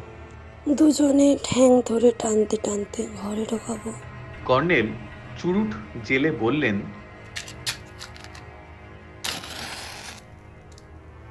বলো কি? তারপর এসে দেখি বাবা নেই, সাধু বসে আছে। মা সাধু বাবাকে ডাকাডাকি করলো। সাধু বাবা চোখ বুজে মন্তর পড়ছিল, তাকাইলই না। তখন মা সাধু বাবাকে বকাঝকা করলো। অনেকক্ষণ পরে সাধু বাবার চোখ কটমট করে বলল, জগাইকে একটা কাজে পাঠিয়েছি, তোরা ঘুমোগে, যা। তোমরা ঘুমোতে গেলে? মনাই ছোট্ট শ্বাস ছেড়ে বলল, তারপর আর বাবার পাত্তা নেই। সকালে একটা মরা এলো। ঘাটোয়ারি বাবুর লোক এক পাজা কাঠ মাথায় করে এলো। বাবা নেই দেখে সে মায়ের সঙ্গে ঝগড়া করলো। সেই সময় রামু হাঁপাতে হাঁপাতে এসে বলল, চণ্ডীর থানে। মনাই ঢোক গিলে থেমে গেল। কর্নেল বললেন, পুলিশ আসেনি তারপর? এসেছিল স্যার, মা সব বলেছে পুলিশকে। আচ্ছা মনাই, সেই সাধু বাবাকে আগে কখনো দেখেছো? ভালো করে ভেবে বলো। দেখিনি, তবে চেনা চেনা মনে হয়েছিল। ভজুয়াকে নিশ্চয় চিনতে তুমি, সেও তো বলি হয়ে গেছে শুনেছি। হ্যাঁ স্যার, মা বলছিল এও সাধু বাবার কাজ। সাধু বাবা নাকি মানুষ না, মানুষ রূপ ধরে এসেছিল। কর্নেল গম্ভীর মুখে মাথা দোলালেন। ঠিক বলেছ মনাই, শুনেছি সাধু বাবা আসলে একটা নরকঙ্কাল। মনাই চমকে উঠল, ভয় পাওয়া মুখে বলল, স্যার, মা বলছিল সাধু বাবার কাছে যেন একটা কঙ্কাল দাঁড়িয়েছিল। আমি দেখতে পাইনি, মা নাকি দেখেছিল। সেই ঝড় বৃষ্টির রাতে? মনাই জোরে মাথা দোলালো। কর্নেল ওর হাতে একটা 10 টাকার নোট গুঁজে দিলেন। সে টাকাটা নিয়ে পকেটে ঢোকালো, বলল, চলুন স্যার, সেই গাছ থেকে লাল পাতার ঝুড়ি পেরে দেবো। ওবেলা আসবো খন। তো ভজুয়া তোমার বাবার কাছে আড্ডা দিতে আসতো না? আসতো আসতো স্যার। সাধু বাবা থাকার সময় ভজুয়া এসেছিল? কর্নেল উঠলেন, বললেন, ওবেলা আসবো, তখন তোমার মায়ের সঙ্গে দেখা করব। চলি। শ্মশানতলা থেকে এক ফালি পায়ে চলা পথে পৌঁছে বললাম, ছেলেটা বেশ স্মার্ট এবং অত্যন্ত সরল। প্রকৃতির মধ্যে যারা থাকে তারা স্বভাবতই সরল হয়। আর ওকে স্মার্ট বললে সেও ঠিক, কারণ এখনই ওকে বেঁচে থাকার জন্য লড়াই দিতে হবে। সম্ভবত এই বয়সেই ঘাটুয়ারি বাবু ওকে কাজে বহাল করবেন। তবে মরা পোড়ানো কাজটা ওর পক্ষে কঠিন হবে না। বাবার সঙ্গে এই কাজটা ওকে করতে হয়েছে, আমি দেখেছি। এবার আমরা কোথায় যাচ্ছি? ম্যাজিক বাবুর বাড়ি। কঙ্কগড়ের এদিকটা চেহারায় একেবারে পাড়াগা। গা ঘেঁষাঘেঁষি মাটির বাড়ি, টালি বা খড়ের চাল। কিন্তু কয়েকটা বাড়ির মাথায় টিভির অ্যান্টেনা দেখে অবাক হলাম। কিছুক্ষণ পরে একটা পিচের রাস্তায় উঠলাম। এরপর মফস্বল শহরের চেহারা, নতুন পুরনো একতলা বা দোতলা বাড়ি। পিচ রাস্তায় truck, tempo, jeep, private car এবং সাইকেল রিক্সার বিরক্তিকর আনাগোনা। মোড়ে একটা খালি সাইকেল রিক্সার কাছে গেলেন কর্নেল, বললেন, ও হ্যাঁ রিক্সাওয়ালা, এখানে ম্যাজিক বাবুর বাড়িটা কোথায় জানো? রিক্সাওয়ালা চমকে ওঠা ভঙ্গিতে বললেন, ম্যাজিক বাবু, সে তো মা চণ্ডীস্থানে নরবলি হয়ে গেছে স্যার। বলো কি? আজ্ঞে হ্যাঁ, সে এক সাংঘাতিক কাণ্ড। কথায় বলে বেদের মরণ সাপের হাতে। যে ভূতটাকে নিয়ে খেলা দেখাতো সেই ভূতটাই নাকি বলি দিয়ে দিয়েছে। ভূত নিয়ে খেলা দেখো তো ম্যাজিক বাবু? কেমন ভূত? তুমি দেখেছিলে ভূতের খেলা? রিক্সাওয়ালা দুঃখিত মুখে একটু হাসলো। দেখছিলাম স্যার, নরকঙ্কাল স্টেজে এসে নাচতো। ম্যাজিক বাবু বলতো ওঠ, উঠে দাঁড়াতো, বস বলতো বসতো, নাচ বললে নাচতো। সে কি নাচ স্যার! কর্নেল চুরুট জেলে বললেন, ওর বাড়ি কোথায়? নিয়ে চলো আমাদের। রিক্সাওয়ালা বলল, ম্যাজিক বাবুর নিজের বাড়িতে ছিল না স্যার, বাউন্ডুলে লোক। মাঝে মাঝে এসে থাকতো, আবার চলে যেত কোথায়। কিন্তু কার বাড়িতে এসে থাকতো? মোহনবাবুর বাড়িতে, স্কুলের মাস্টার উনি। চলো মোহন বাবুর কাছে যাওয়া যাক। বললে কর্নেল রিক্সায় উঠে বসলেন। ওর ইশারায় আমিও উঠে বসলাম। রিক্সাওয়ালা বলল, কিন্তু মাস্টার মশাই তো এখন স্কুলে আছেন। ওর বাড়ি গিয়ে খবর দেবো খন। তুমি ওর বাড়িতেই নিয়ে চলো। বাড়ি অবধি রিক্সা যাবে না? যতদূর যায় নিয়ে চলো। রিক্সাওয়ালা অনিচ্ছা করে প্যাডেলে চাপ দিল। যেতে যেতে বলল, মাস্টার মশাই বাড়িতে কাউকে পাবেন না, মিশিমিশি হয়রান হবেন স্যার। কেন, বাড়িতে লোক নেই? না, মাস্টার মশাই একা থাকে, বিয়ে টিয়ে করেননি। বিধবা দিদিকে এনে রেখেছিলেন, তিনিও স্বর্গে গেছেন।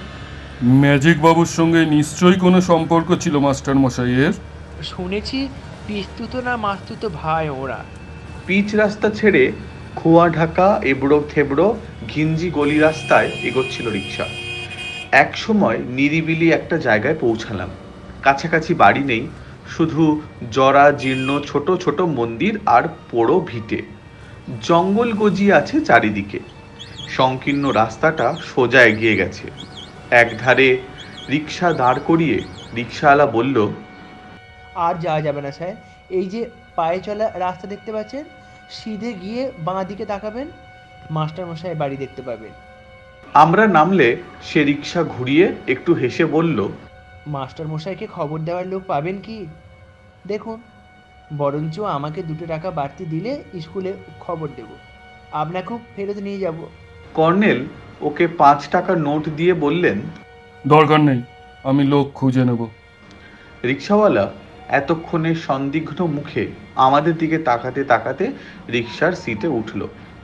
তারপর কে জানে কেন খুব জোরে রিক্সা চালিয়ে চলে গেল। কর্নেল অভ্যাস মতো বাইনোকুলারে চারিদিকে দেখে নিলেন, বললেন, এসো জয়ন্ত, কুইক। আমার ধারণা রিক্সাওয়ালা মোহনবাবুকে যেচে পড়েই খবর দেবে। 2 উটকো লোক ওর বাড়িতে গেছেন। পায়ে চলা পথে শুকনো পাতা পড়ে আছে, দুধারে পোড়ো ভিটে আর ভাঙাচোরা শিব মন্দির। ঘন ঝোপঝাড় আর উঁচু গাছপালা পাখিদের তুমুল চেঁচামেচি চলেছে। এলোমেলো জোরালো হাওয়া দিচ্ছে। বাঁদিকে প্রায় হানাবাড়ির মতো দেখতে একটা একতলা বাড়ি দেখা গেল, সদর দরজায় তালা আটা। কর্নেল বাড়ির পেছন দিকে এগিয়ে গেলেন, ওকে অনুসরণ করলাম। ওদিকটায় একটা হজা মজা পুকুর দেখা গেল। কর্নেল আবার চারপাশটা খুঁটিয়ে দেখে নিয়ে বললেন, তুমি এই ঝোপের আড়াল থেকে ওই রাস্তার দিকে লক্ষ্য রাখো। কাউকে এদিকে আসতে দেখলে 3 বার শীষ দেবে। বোকামি করো না কিন্তু, সাবধান। বাড়ির পেছনের পাঁচিল জায়গায় জায়গায় ধসে গেছে কবে, সেখানে ডালপালার বেড়া দেওয়া হয়েছে। একখানে বেড়া ঠেলে সরিয়ে কর্নেল ঢুকে গেলেন। বুক ঢিপ ঢিপ করতে লাগলো। পকেট থেকে রিভলভারটা বের করে বাগিয়ে ধরলাম এবং গুঁড়ি মেরে বসলাম। রাস্তাটার দিকে নজর রাখলাম। তারপর কর্নেলের আর পাত্তা নেই। বসে আছি তো আছি, অস্বস্তি যত, বিরক্তিও তত। কতক্ষণ পরে পেছনে কোথাও শুকনো পাতার মচমচ শব্দ এলো। দ্রুত পিছু ফেরে দেখি পুকুরের দিকে নেমে যাচ্ছে একটা গাধা, তার পিঠে একটা বোঁচকা বাঁধা। রামুর গাধাটা নয় তো? গাধাটা অদৃশ্য হলে আবার রাস্তার দিকে তাকিয়ে রইলাম। একটু পরে দেখি কর্নেল যা বলেছিলেন ঠিক তাই। সেই রিক্সাটা এসে থামলো। রিক্সা থেকে রোগা চেহারা ধুতি পাঞ্জাবি পরা এক ভদ্রলোক হন্তদন্ত নামলেন। অমনি 3 বার শীষ দিলাম।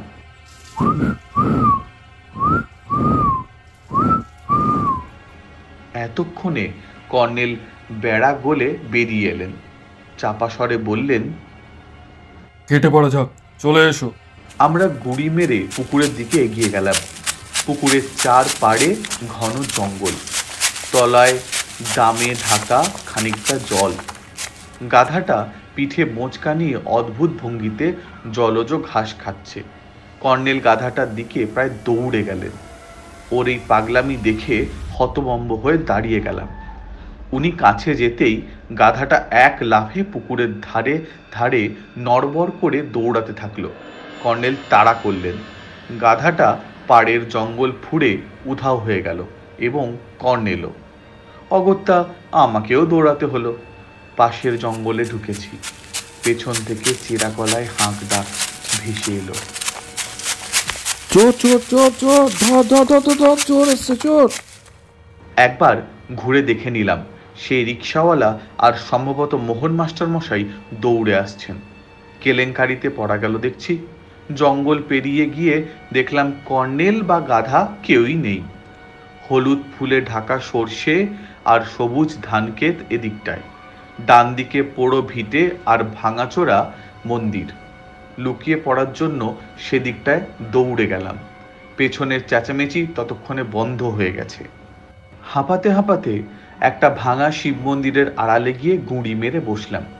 তারপরে দেখতে পেলাম কর্নেলকে চোখে বাইনোকুলার রেখে একটা উঁচু গাছের ডগায় কিছু দেখছেন। কাছে গিয়ে বললাম, কি অদ্ভুত কাণ্ড আপনার। ডার্লিং, আমার চেয়ে অদ্ভুত কাণ্ড করল রামুর গাধাটা। রামু পাগল হয়েছে, গাধাটার তো পাগল হওয়ার কথা নয়। বিরক্ত হয়ে বললাম, আর একটু হলেই কেলেঙ্কারি হচ্ছিল। সেই রিক্সাওয়ালা আর মোহনবাবু আমার পেছনে চোর চোর ধর ধর বলে তাড়া করেছিল। কর্নেল বাইনোকুলার নামিয়ে বললেন, তোমাকে দেখে ফেলেছিলেন নাকি? হ্যাঁ। সেটা তোমারই বোকামি। আমার পেছন পেছন তোমারও দৌড়ানো উচিত ছিল। কুইক জয়ন্ত, আর এখানে নয়, গাধাটা এতক্ষণে ঝিলের জঙ্গলে গিয়ে পৌঁছেছে। না, আপাতত গাধার পেছনে ছোটা নিরর্থক। সোজায় গিয়ে সেই পিচের রাস্তায় পৌঁছালাম দুজনে।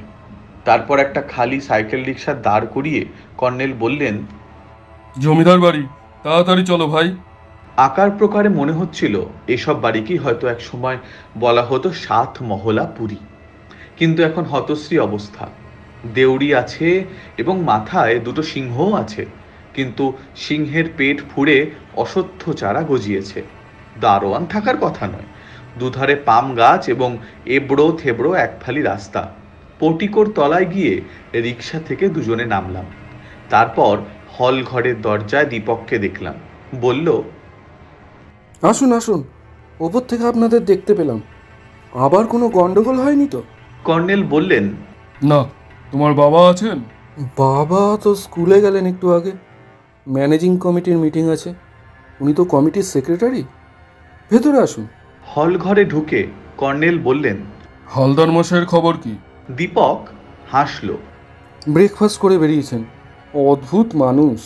আচ্ছা দীপু, তোমাদের পাতাল ঘরের চাবি কার কাছে থাকে? দীপক একটু গম্ভীর হয়ে বলল, ভজুয়ার কাছে নিচে কিছু ঘরের চাবি থাকতো, কারণ সেই এসব ঘর দেখাশোনা করত। আসলে ভজুয়া যে ঘরে থাকতো তার পাশে একটা ঘরে পুরনো ভাঙাচোরা আসবাবপত্র ঠাসা আছে। ওই ঘরের কোণাতেই পাতাল ঘরে নামার গোপন সিঁড়ি আছে। ঘরটা একটু দেখতে চাই, মানে সিন্দুকটা। 1 মিনিট, মায়ের কাছ থেকে চাবি নিয়ে আসছি। একটু পরে সে চাবির গোছা নিয়ে ফিরে এলো। গোলক ধাঁধার মতো কয়েকটা ঘরের ভেতর দিয়ে সেই ঘরটাতে নিয়ে গেল সে। দরজা খুলে সুইচ টিপে আলো জ্বালল।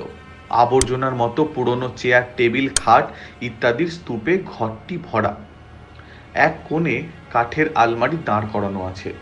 দীপক সেটা ঠেলে সরাতেই একটা ছোট্ট দরজা দেখা গেল। সে দরজা খুলে গোপন সুইচ টিপে আলো জ্বালল। বলল, আসুন। সিঁড়ি দিয়ে নেমে ছোট্ট একটা ঘরে পৌঁছালাম। কেমন ভ্যাপসা দুর্গন্ধ। দেওয়ালে সিঁদুরের ছোপে একটা স্বস্তিক আঁকা। তার নিচেই কালো কাঠের সিন্দুকটা খুলল দীপক। কর্নেলের পকেটে সব সময় টর্চ থাকে। টর্চের আলোয় ভেতরটা খুঁটিয়ে দেখতে থাকলেন। ততক্ষণে দুর্গন্ধে আমি অস্থির। কর্নেল হঠাৎ ঝুঁকে একটা কালচে ছোট্ট জিনিস সিন্দুকের ভেতর থেকে তুলে নিলেন। উজ্জ্বল মুখে বললেন, পাওয়া গেল তাহলে। দীপক বলল, কি পাওয়া গেল কর্নেল? কর্নেল বললেন, যা পাওয়া উচিত ছিল। চলো বেরোনো যাক এখান থেকে। হলঘরে ফিরে কর্নেল বললেন, এই জিনিসটার খোঁজে ম্যাজিক বাবুর ডেরায় হানা দিয়েছিলাম। তার ম্যাজিকের বাক্স প্যাটরা তন্ন তন্ন খুঁজে যখন পেলাম না, তখন বুঝলাম এটা হয়তো সিন্দুকের ভেতর থেকে গেছে। কপালিক বেশি লোকটি যেই হোক, তাকে ম্যাজিক বাবু এটা দিলে প্রাণে মারা পড়তো না। ম্যাজিক বাবু ভজুয়ার সাহায্যে সিন্দুক থেকে তান্ত্রিক আদিনাথের কমন্ধ লাশের হাড়গোড় নিয়ে গিয়েছিল। দীপক চমকে উঠে বলল, ভজুয়ার সাহায্যে? অসম্ভব। সম্ভব ডার্লিং। যখের ধনের লোভ সবচেয়ে সাংঘাতিক লোভ। চিন্তা করে দেখো, ওই পাতাল ঘর থেকে ভজুয়ার সাহায্য ছাড়া কারোর পক্ষে কাজটা করা সম্ভব ছিল না। এতকাল পরে কাপড় আস্ত থাকার কথা নয়। তোমার ঠাকুরদার বইয়ে লেখা আছে কবন্ধলাস দুমড়ো মুচড়ে কাপড়ে বেঁধে সিন্ধুকে ঢোকানো ছিল। কাজেই হাড়গোড়গুলো আবার একটা কাপড়ে বা চটের থলে ভরে নিয়ে গিয়েছিল দুজনে। এদিকে মাংস গলে পচে কাপড় গুঁড়ো হয়ে এই জিনিসটা সিন্ধুকের তলায় খসে পড়েছে এবং সেটে গেছে। জিনিসটা কর্নেল দেখলেন। বাংলোয় দেখা আধখানা চাঁদের গড়ন সেই শিলের বাকি টুকরো বলে মনে হলো। বললাম, একটা গোটা শিল 2 টুকরো করার কারণ কি? কর্নেল দাড়িতে হাত বুলিয়ে বললেন, বইয়ে তান্ত্রিক আদিনাথের ছবি আছে। শিবের জটায় চন্দ্রকলার ছবি দেখেছ তো? ওর জটাতেও তেমনই আধখানা খুদে চাঁদের মতো জিনিস আছে। প্রথমে গ্রাহ্য করিনি, পরে দেখলাম ওর ডান বাহুতে তাগার মতো অবিকল একই জিনিস বাঁধা আছে। আতস কাছে দুটোই পরীক্ষা করে বুঝলাম একটা খুদে শিলের দুটো টুকরো, কী সব খোদাই করা আছে ওতে। তখনই বুঝলাম তান্ত্রিক আদিনাথ যত বুদ্ধিমান ছিলেন, তার ভাইপো হরনাথ মানে দীপুর ঠাকুরদাও তত বুদ্ধিমান ছিলেন। হরনাথ লিখেছিলেন, দেবী চণ্ডিকার ধনে লোভ করা উচিত নয়। বইয়ে ধ হরফ এবং লো হরফ পোকায় কেটেছে। তাই দীপুর বাবা ব্যাপারটা প্রথমে বুঝতে পারেননি। দুটো নরবলির পর ওর সন্দেহ হয়, তাই আমার কাছে ছুটে গিয়েছিলেন। দীপু বলল, ওরে বাপস, মাথা ভো ভো করছে। সেকালের লোকেরা কি অদ্ভুত ছিল। হ্যাঁ, এখন তাই মনে হচ্ছে। কিন্তু হরনাথ ধর্মপ্রাণ মানুষ। দেবী চণ্ডিকার ধনের রক্ষণাবেক্ষণের দায়িত্ব বংশদত্তের হাতে দিতে চেয়েছিলেন। ওই ছড়াটা উনি তাই নিজেই রচনা করে লিখে গেছেন। ওর মধ্যে একটা সূত্র লুকোনো আছে। শিলের আধখানা তো সিন্ধুকে নিরাপদে রইল, বাকি আধখানা খুঁজে বের করার জন্য ওই ছড়া। কিন্তু ছড়াটা কাজে লাগেনি। জগাই জানতো মুন্ডু কোথায় পোতা আছে। বললাম, কিন্তু তান্ত্রিক আদিনাথকে বলি দিল কে? কর্নেল হাসলেন। ওটা গপ্প। আমার থিওরি হলো, আসলে জ্যাঠামশাইয়ের মৃত্যুর পর দেবী চণ্ডিকার লুকিয়ে রাখা ধন যাতে সহজে কেউ খুঁজে না পায়, তাই হরনাথ একটা সাংঘাতিক কাজ করেছিলেন। মৃতদেহের মুন্ডু কেটে কোথাও পুঁতে রাখার জন্য। বাধা দিয়ে বললাম, বোগাস, আপনার থিওরির মাথা মুন্ডু নেই। সিলের টুকরো দুটো লুকিয়ে রেখে গেলেই পারতেন। কোনো বদ্ধ পাগল ছাড়া মরার ওপর খাড়ার ঘা দিতে পারে না। কর্নেল হঠাৎ উঠে দাঁড়িয়ে বললেন, 12:30 বাজে, চলি রিপু। ও বেলা এসে তোমার বাবার সঙ্গে দেখা করব। দীপক হতভম্ব হয়ে দাঁড়িয়ে রইল। বাইরে গিয়ে বললাম, জগাই কি করে জানলো কোথায় মুন্ডু পোতা আছে? কর্নেল গম্ভীর মুখে বললেন, তুমি তো কথাটা শেষ করতেই দিলে না। আমি কি বলেছি হরনাথ নিজের হাতে তান্ত্রিক জ্যাঠার লাশের মুন্ডু কেটেছিলেন? মরা কাটার জন্য ওর একজন লোকের দরকার ছিল। জগাইরা পুরুষানুক্রমে এই কাজ করে। হরনাথের বইয়ে একজনের উল্লেখ আছে, তার নাম গদাই। নিশ্চয়ই জগাইয়ের ঠাকুরদা বা তার বাবা, নামে নামে মিল। এদিকে তো পূর্বপুরুষের কোনো গোপন কথা বংশানুক্রমে পরিবারে চালু থাকে। এই পরিবারেও ছিল। আমার থিওরি নিখুঁত, ডার্লিং। কি করে অত নিশ্চিত হচ্ছেন? জগাই একইভাবে খুন হয়েছে বলে বাংলোয় ফিরে বুঝিয়ে দেব। বাংলোয় পৌঁছে দেখি হালদার মশাই আমাদের জন্য অপেক্ষা করছেন। উত্তেজিতভাবে এগিয়ে এসে চাপা স্বরে বললেন, কাপালিকের ডেরা ডিসকভার করেছি কর্নেল স্যার। গড়খাইয়ের ওপারে গুহার মতো গম্বুজ ঘরে সে থাকে। কম্বলের তলায় এই ভাঁজ করা এই চিঠি ছিল। কর্নেল ওর হাত থেকে ইনল্যান্ড লেটার নিয়ে বললেন, দীপু আপনার জন্য ভেবে সারা। শিগগির গিয়ে ওকে দেখা দিন। আর শুনুন, একটা দায়িত্ব দিচ্ছি। রামুর গাধার পিঠে একটা বোচকা বাঁধা আছে। গাধাটা নয়, বোচকাটা খুব দরকার। হালদার মশাই লাফিয়ে উঠলেন। কই কই সে? খেয়ে দেয়ে খুঁজতে বেরোবেন। ঝিলের জঙ্গলেই দেখা পেতে পারেন। কিছুক্ষণ আগে ওকে তাড়া করে ওদিকেই পাঠিয়ে দিয়েছি।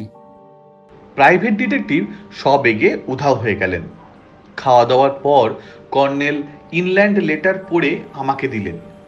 চিঠিতে লেখা আছে, শঙ্করদা, পত্রপাঠ চলে আসুন। জগাই রাজি হয়েছে, ভজুয়াও রাজি। গতবারের মতো সেজে আসবেন, শ্মশানতলায় থাকবেন। মা চণ্ডীর কৃপায় এবার আর ব্যর্থ হব না। প্রণাম রইল।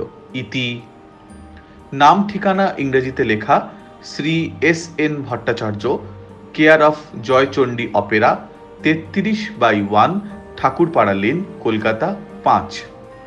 বললাম, যাত্রা দরের লোক? কর্নেল হাসলেন। হ্যাঁ, তাই তো মনে হচ্ছে। তার পক্ষে কাপালিক সাজা সহজ। এবার এই চিরকুটটা দেখো। ম্যাজিক বাবু শচীন হাজরার বাক্সে পেয়েছি। চিরকুটটা দেখেই বললাম, আমাকে যে চিরকুটটা ছুঁড়ে কাল বিকেলে ভয় দেখিয়েছিল তারই লেখা। ম্যাজিক বাবুকে শ্মশানতলায় ডেকেছিল দেখছি। তলায় ইংরেজিতে S লেখা। সেই শঙ্করদা?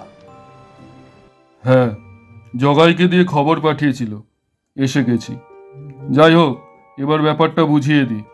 বলে কর্নেল তার কিট ব্যাগ থেকে প্যাড বের করে আঁকা জোকা শুরু করলেন।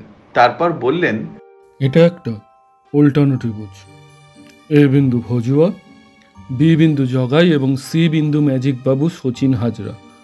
মাঝখানে ডি বিন্দু হলো শঙ্কর নামে একটা লোক। যে কোনো কারণেই হোক শঙ্কর প্রকাশ্যে কঙ্কগড়ে আসতে পারে না, অথচ সে দেবী চণ্ডিকার গুপ্তধন রহস্য জানে। সে 3 জনের সঙ্গে যোগাযোগ রেখেছিল। এতদিন পরে সে ম্যাজিক বাবুর সাহায্যে প্রথমে তান্ত্রিক আদিনাথের ধর হাতালো, কিন্তু শিলের অর্ধাংশ পেল না। তখন ম্যাজিক বাবু ওটা হাতিয়েছে সন্দেহ করে তাকে খতম করলো। তারপর জগাই মুন্ডু উদ্ধার করে দিল। কিন্তু মুন্ডুতেও শিলের বাকি আধখানা নেই, থাকবে কি করে? মাটির সঙ্গে যে মিশে গেছে। সন্দেহ কমে খাপ্পা হয়ে সে জগাইকে খতম করলো, কারণ সে ধরেই নিয়েছিল গুপ্তধনের লোভে তাকে ওরা ফাঁকি দিচ্ছে। বাকি রইল ভজুয়া। আমার ধারণা ভজুয়ার সঙ্গে বোঝাপড়া চালিয়ে যাচ্ছিল শঙ্কর। নিশ্চয়ই ওকে লোভ দেখিয়ে বাগে এনেছিল, কিন্তু শেষ পর্যন্ত তাকেও সন্দেহক্রমে খতম করেছে। গুপ্তধনের লোভ পেয়ে বসলে মানুষ হিংস্র হয়ে ওঠে। 3 জনকে সে অবশ করে দেবী চণ্ডিকার থানে এনে বলে দিয়েছে।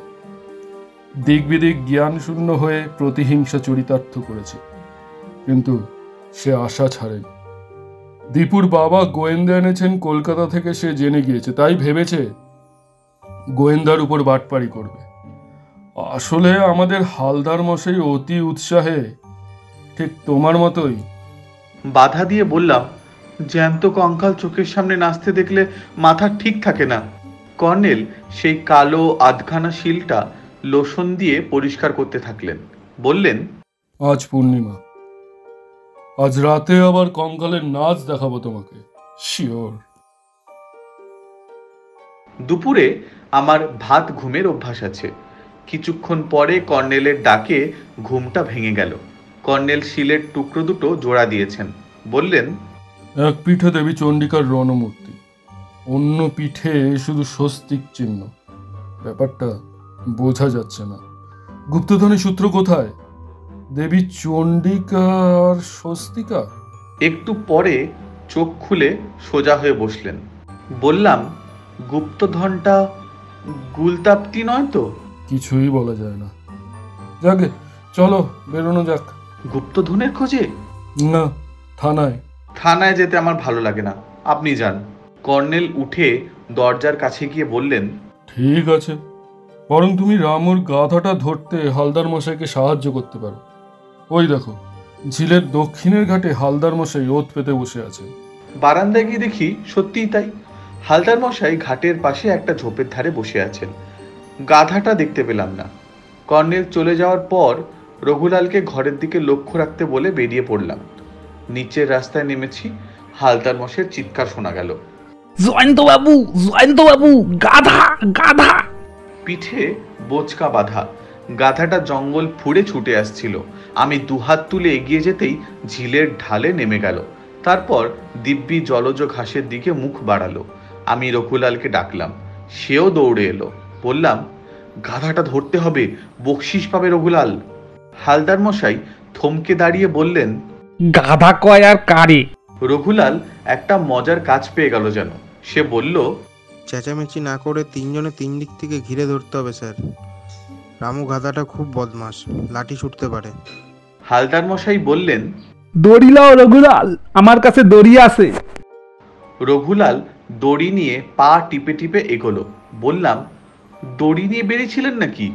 হালদার মশাই হাসলেন। না, কাল রাত্রে কাপালি কামারে এই দড়ি দেয়া বাঁধছিল না। রঘুলাল চাপা গলায় বলল, আপনারা দুদিকে রেডি থাকুন স্যার। সে কাছাকাছি যেতেই গাধাটা ঘুরল। অমনি রঘুলাল তার গলায় দড়ির ফাঁস আটকে দিল। হালদার মশাই এবং আমি গিয়ে দড়ি ধরে ফেললাম। টাগ অফ ওয়ারের শেষ পর্যন্ত গাধাটা পরাস্ত হয়ে ঘাসে পড়ে গেল। হালদার মশাই তার পিঠ থেকে মোচকাটা খুলে নিয়ে বললেন, খুব জব্দ এবার রঘুলাল, ওকে ছেড়ে দাও। কিন্তু ইস, বোটকায় কি বিটকেল গন্ধ। গাধা বেচারা গলায় দড়ির ফাঁস নিয়ে নড়বড় করে দৌড় দিল রাস্তায়। বুঝলাম বুদ্ধিমান গাধা, জঙ্গলে ঢুকলে দড়িটা কোথাও আটকে গিয়ে বিপদে পড়তে পারে। হালদার মশাই বাংলোয় এলেন আমার সঙ্গে। কর্নেল নেই শুনে নিরাশ হলেন। বোঁচকা থেকে সত্যি বিকট দুর্গন্ধ ছড়াচ্ছিল। সেটা এনে ফেলে বারান্দায় বসলাম আমরা। রঘুলাল কফি করতে গেল। হালদার মশাই সন্দিগ্ধভাবে বললেন, বোসকায় কি আছে এমন দুর্গন্ধ চড়াচ্ছে? কাদার পিঠেটা বাঁধলই বা কি? হাসতে হাসতে বললাম, খুলে দেখুন না, গুপ্তধন তো থাকতে পারে। হালদার মশাইয়ের ধৈর্য রইল না। উঠে গিয়ে নোংরা কাপড়ের বোঁচকাটা খুলে ফেললেন। তারপর লাফিয়ে উঠে বললেন, সর্বনাশ, মরার খুলি আর হাড় ঘরে ভর্তি। চমকে উঠেছিলাম, বুক ধড়াস করে উঠেছিল। বললাম, এই সেই তান্ত্রিক আদিনাথের কঙ্কাল? বোঁচকাটা ঝটপট বেঁধে হালদার মশাই বললেন, আপনি কাল রাত্রিরে দেখছিলেন একটা কঙ্কাল আমারে বলি দিতে চাইছিল, এই বেটাই, কিন্তু খড়গ গেল কই? বললাম, কাপালিকের কাছে। ও ঠিক কইছেন। বলে হালদার মশাই বারান্দায় এলেন। ধপাস করে বসে জোরে শ্বাস ছাড়লেন। বোঝা গেল এতক্ষণে উনি বেজায় উত্তেজিত। একটু করে কফি খেতে খেতে আমরা গুপ্তধন রহস্য নিয়ে আলোচনা করছি। রঘুলাল ব্যাপারটা বোঝবার চেষ্টা করে হাল ছেড়ে দিয়েছে এবং লনে দাঁড়িয়ে উদাস চোখে ঝিলের দিকে তাকিয়ে আছে। হঠাৎ বলল, কর্নেল সাহেব আসছেন, ওই দেখুন। ঝিলের ধারে জঙ্গলের ভেতর কর্নেলকে হন্তদন্ত আসতে দেখলাম। হালদার মশাই হন্তদন্ত গেটের দিকে এগিয়ে গেলেন। কিছুক্ষণ পরে গেটের নিচে কর্নেলের টুপি দেখা গেল। হালদার মশাই জয়ের উল্লাসে বলে উঠলেন, বোচকার ভেতরে স্কেলিটন এন্ড স্কাল। সাড়ম্বরে ঘটনার বিবরণ দিতে দিতে হালদার মশাই কর্নেলের সঙ্গে বাংলোর বারান্দায় ফিরে এলেন। রঘুলাল আবার কফি করতে গেল। বললাম, গেলেন তো থানায়, ফিরলেন জঙ্গল থেকে, নিশ্চয়ই অর্কিড খুঁজে বেড়াচ্ছিলেন না জঙ্গলে? কর্নেল হাসলেন, মুখে ক্লান্তির ছাপ। বললেন, না, ফাঁদ পাততে গিয়েছিলাম। কিসের ফাঁদ? কাপালিক ধরার। হালদার মশাই ওর ডেরার খোঁজ দিয়েছেন। সেই ডেরায় ঢুকে গুপ্তধনের সূত্র অর্থাৎ সেলটা রেখে এলাম, সঙ্গে একটা চিঠি। সন্ধ্যা 7টায় ঝিলের পূবের ঘাটে বুড়ো শিবের মন্দিরের সামনে দেখা করতে লিখেছি। শর্ত দিয়েছি, গুপ্তধনের আধা আধি বখরা চাই। দেখা যাক টোপ গেলে কিনা। গুপ্তধনের লোভ অবশ্য সাংঘাতিক। অবাক হয়ে বললাম, শিলটা রেখে এসেছেন, করেছেন কি? কর্নেল চাপা স্বরে সকৌতুকে বললেন, বলেছি ডার্লিং, আজ রাতে কঙ্কালের নাচ দেখব। আর হালদার মশাই সচক্ষে দেখবেন তাকে কে বলি দেবে বলে শাসাচ্ছিল। হালদার মশাই বললেন, সে বেটা তো ওই বোচকার ভেতরে বাধা আছে। হালদার মশাই, প্রেতাত্মার কঙ্কাল শুদ্ধ বোচকা থেকে বেরিয়ে পড়বে। যাই হোক, রঘুলালকে দিয়ে ওটা আপাতত বাথরুমে রাখতে হবে। এখন 5:30 বাজে। 6:45 আমরা বুড়ো শিব মন্দিরের ওখানে পৌঁছাবো। একটা চূড়ান্ত মুহূর্তের দিকে পৌঁছাতে গেলে যা হয়, সময় যেন কাটতে চায় না। 6:30টায় আমরা বেরিয়ে পড়লাম। নিচের রাস্তা দিয়ে ঘুরে ঝিলের উপর পাড় ধরে কর্নেল এগোলেন। স্তূপ, খানাখন্দ, ঝোপঝাড় পেরিয়ে মোটামুটি ফাঁকা জায়গা দেখা গেল। সবে চাঁদ কুবের গাছপালার মাথায় উকি মারছে। হালদার মশাই ফিসফিস করে বললেন, আরে এই তো সেই কাপালিক মাটি ঘুরছিল। কর্নেল বললেন, হ্যাঁ, খুলি পোতা ছিল এখানেই। ওই দেখুন, বুড়ো শিবের মন্দির, চূড়োয় একটা ত্রিশূল পোতা আছে। এই সময় কাছাকাছি কেউ বলে উঠল, এসে গেছি কর্নেল। চলে এসো দীপু। দীপক একটা স্তূপের আড়াল থেকে বেরিয়ে এলো, হাতে সেই বল্লম আর টর্চ। কর্নেল আমাদের নিয়ে ফাঁকা জমিটায় গেলেন। তারপর বললেন, সবাই মন্দিরের আড়ালে যাও, কুইক। দীপু, এদের নিয়ে যাও, সাবধান, টু শব্দটি করবে না। কতকালের পুরনো মন্দির। তার একপাশে ঘন ছায়ায় আমরা 3 জনে বসে রইলাম। কর্নেল ফাঁকা জমিটায় পায়চারি করছিলেন। আশ্চর্য ব্যাপার, একটু পরে ওকে সেই ছড়াটা আওড়াতে শুনলাম। 8 ঘাট বাঁধা, 12-15 চাঁদা, বুড়ো শিবের শুলে আমার মাথা ছুলে, ওম হিং ক্রিং ফট, কে ছাড়াবে জল। 8 ঘাট বাঁধা, 12-15 চাঁদা, বুড়ো শিবের শুলে, আমার মাথা ছুলে। ছড়াটা বার দুই আউড়েছেন, কেউ খ্যানখ্যানে গলায় বলে উঠল, ওং হ্রিং ক্লিং ফট। তারপর দপ করে একটা মশাল জ্বলে উঠল। পেছনে ঘন ঝোপ, ঝোপের মাথায় মশালটা আটকানো মনে হলো। হঠাৎ ঝোপ ডিঙিয়ে একটা আস্ত নরকঙ্কাল লাফিয়ে দিয়ে এসে দাঁড়ালো। তার দুহাতে ধরা একটা চকচকে খাড়া নেড়ে তেমনি ভুতুরে গলায় বলল, এসেছিস, আয় আয়, কাছে আয়। কর্নেল কয়েক পা এগিয়ে গিয়ে বললেন, দেবী চণ্ডিকার গুপ্তধন কি উদ্ধার হয়নি? কাছে আয়, কথা হবে। আর কিসের কথা মশাই? শিল তো পেয়ে গেছেন। কঙ্কাল খাড়া নামিয়ে বলল, আমি কি জানিস চালাকি? আমি তান্ত্রিক আদিনাথ। আমার দেবীর ধন আমার সঙ্গে ভাগ করি, তবে রে বেটা বুড়ো টিকটিকি। এবার যেন কর্নেলেরই আমার মতো মাথা খারাপ হয়ে গেল। টিকটিকি বলার জন্য কি খেপে গেলেন? রিভলভার বের করে দৌড়ে গেলেন। কঙ্কালটা তড়াক করে ঝোপ ডিঙিয়ে পালাতে যাচ্ছিল, ঝোপে আটকে গেল। তারপর হঠাৎ ঝোপের ওপাশে অনেক টর্চের আলো জ্বলে উঠল। দুপ দাপ দুধ দার ছুটোছুটি শব্দ। আমরা দৌড়ে কর্নেলের কাছে গেলাম। কর্নেল সেই কঙ্কালটা ঝোপের ডগা থেকে নামিয়ে এনে বললেন, ম্যাজিক বাবুর ম্যাজিক কঙ্কাল। ম্যাজিকের স্টেজে পুতুল নাচের কৌশল, পেছন থেকে প্লাস্টিকে তৈরি কঙ্কালটাকে দড়ির সাহায্যে কন্ট্রোল করা হতো। খাড়াটা দেখছি পিস বটে মোড়ার আংটার। কই মিস্টার ধারা, আপনার আসামি কোথায়?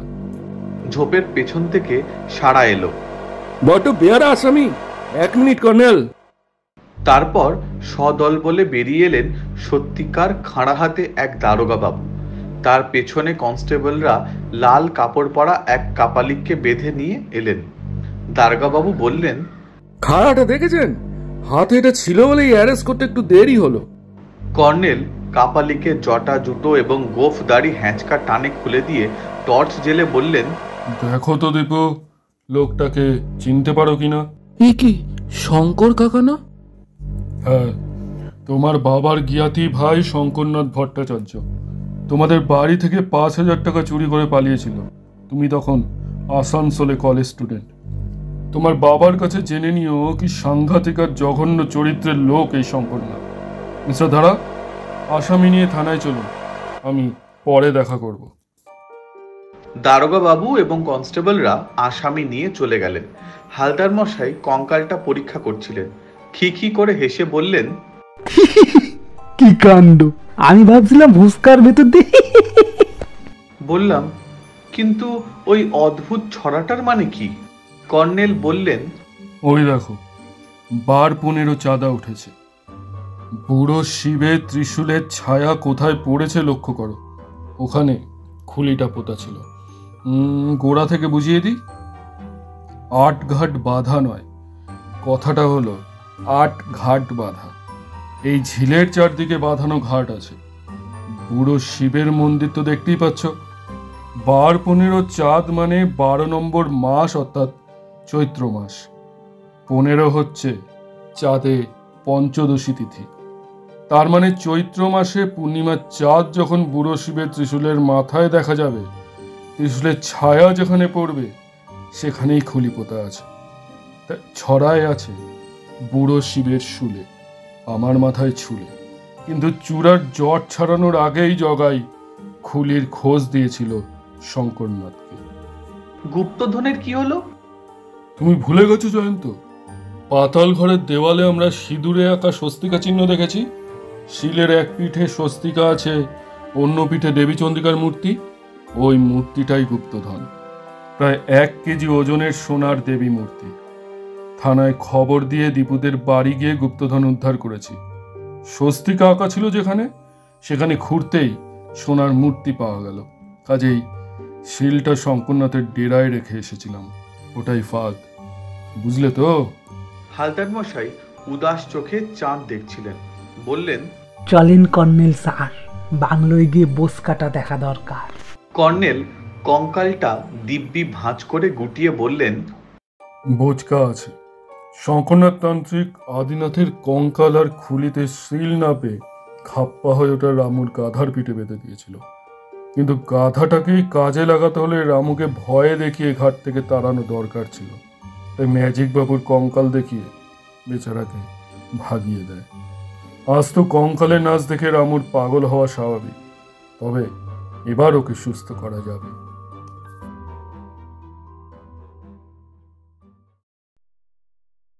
শুনছিলেন কঙ্কগড়ের কঙ্কাল, রচনা সৈয়দ মুস্তাফা সিরাজ, কর্নেল নীলাদ্রি সরকারের ভূমিকায় আমি অয়ন, কথক ও জয়ন্তর ভূমিকায় নিলয়, কে কে হালদারের ভূমিকায় অঙ্কিত, দীপক বা দীপুর ভূমিকায় আমি অয়ন, রিক্সা ড্রাইভারের ভূমিকায় উজ্জ্বল, মনাইয়ের ভূমিকায় জয়, ইন্সপেক্টর মিস্টার ধারার ভূমিকায় আমি অয়ন, কোরাসে উজ্জ্বল এবং অয়ন, রঘুলালের ভূমিকায় সৌগত, কঙ্কালের ভূমিকায় শুভজিৎ, মায়ের ভূমিকায় বন্দিতা। শব্দগ্রহণ, সঙ্গীত সংযোজন এবং পর্ব পরিচালনায় আমি অয়ন, পোস্টার ডিজাইনে অঙ্কিতা। আমাদের সাথে জুড়ে থাকুন ফেসবুক, ইনস্টাগ্রাম এবং হোয়াটসঅ্যাপ চ্যানেলও। নিজেদের গল্প পাঠান ডেসক্রিপশনে দেওয়া আমাদের মেল আইডিতে। ধন্যবাদ, সাথে থাকবেন। আরও অনেক রহস্য, ভৌতিক, কৌতুক, অলৌকিক গল্প এই শীতের মরশুমে আপনাদের আমরা শোনাবার জন্য প্রস্তুত। দেখা হবে আগামী গল্পে। আজকের মতো বিদায়।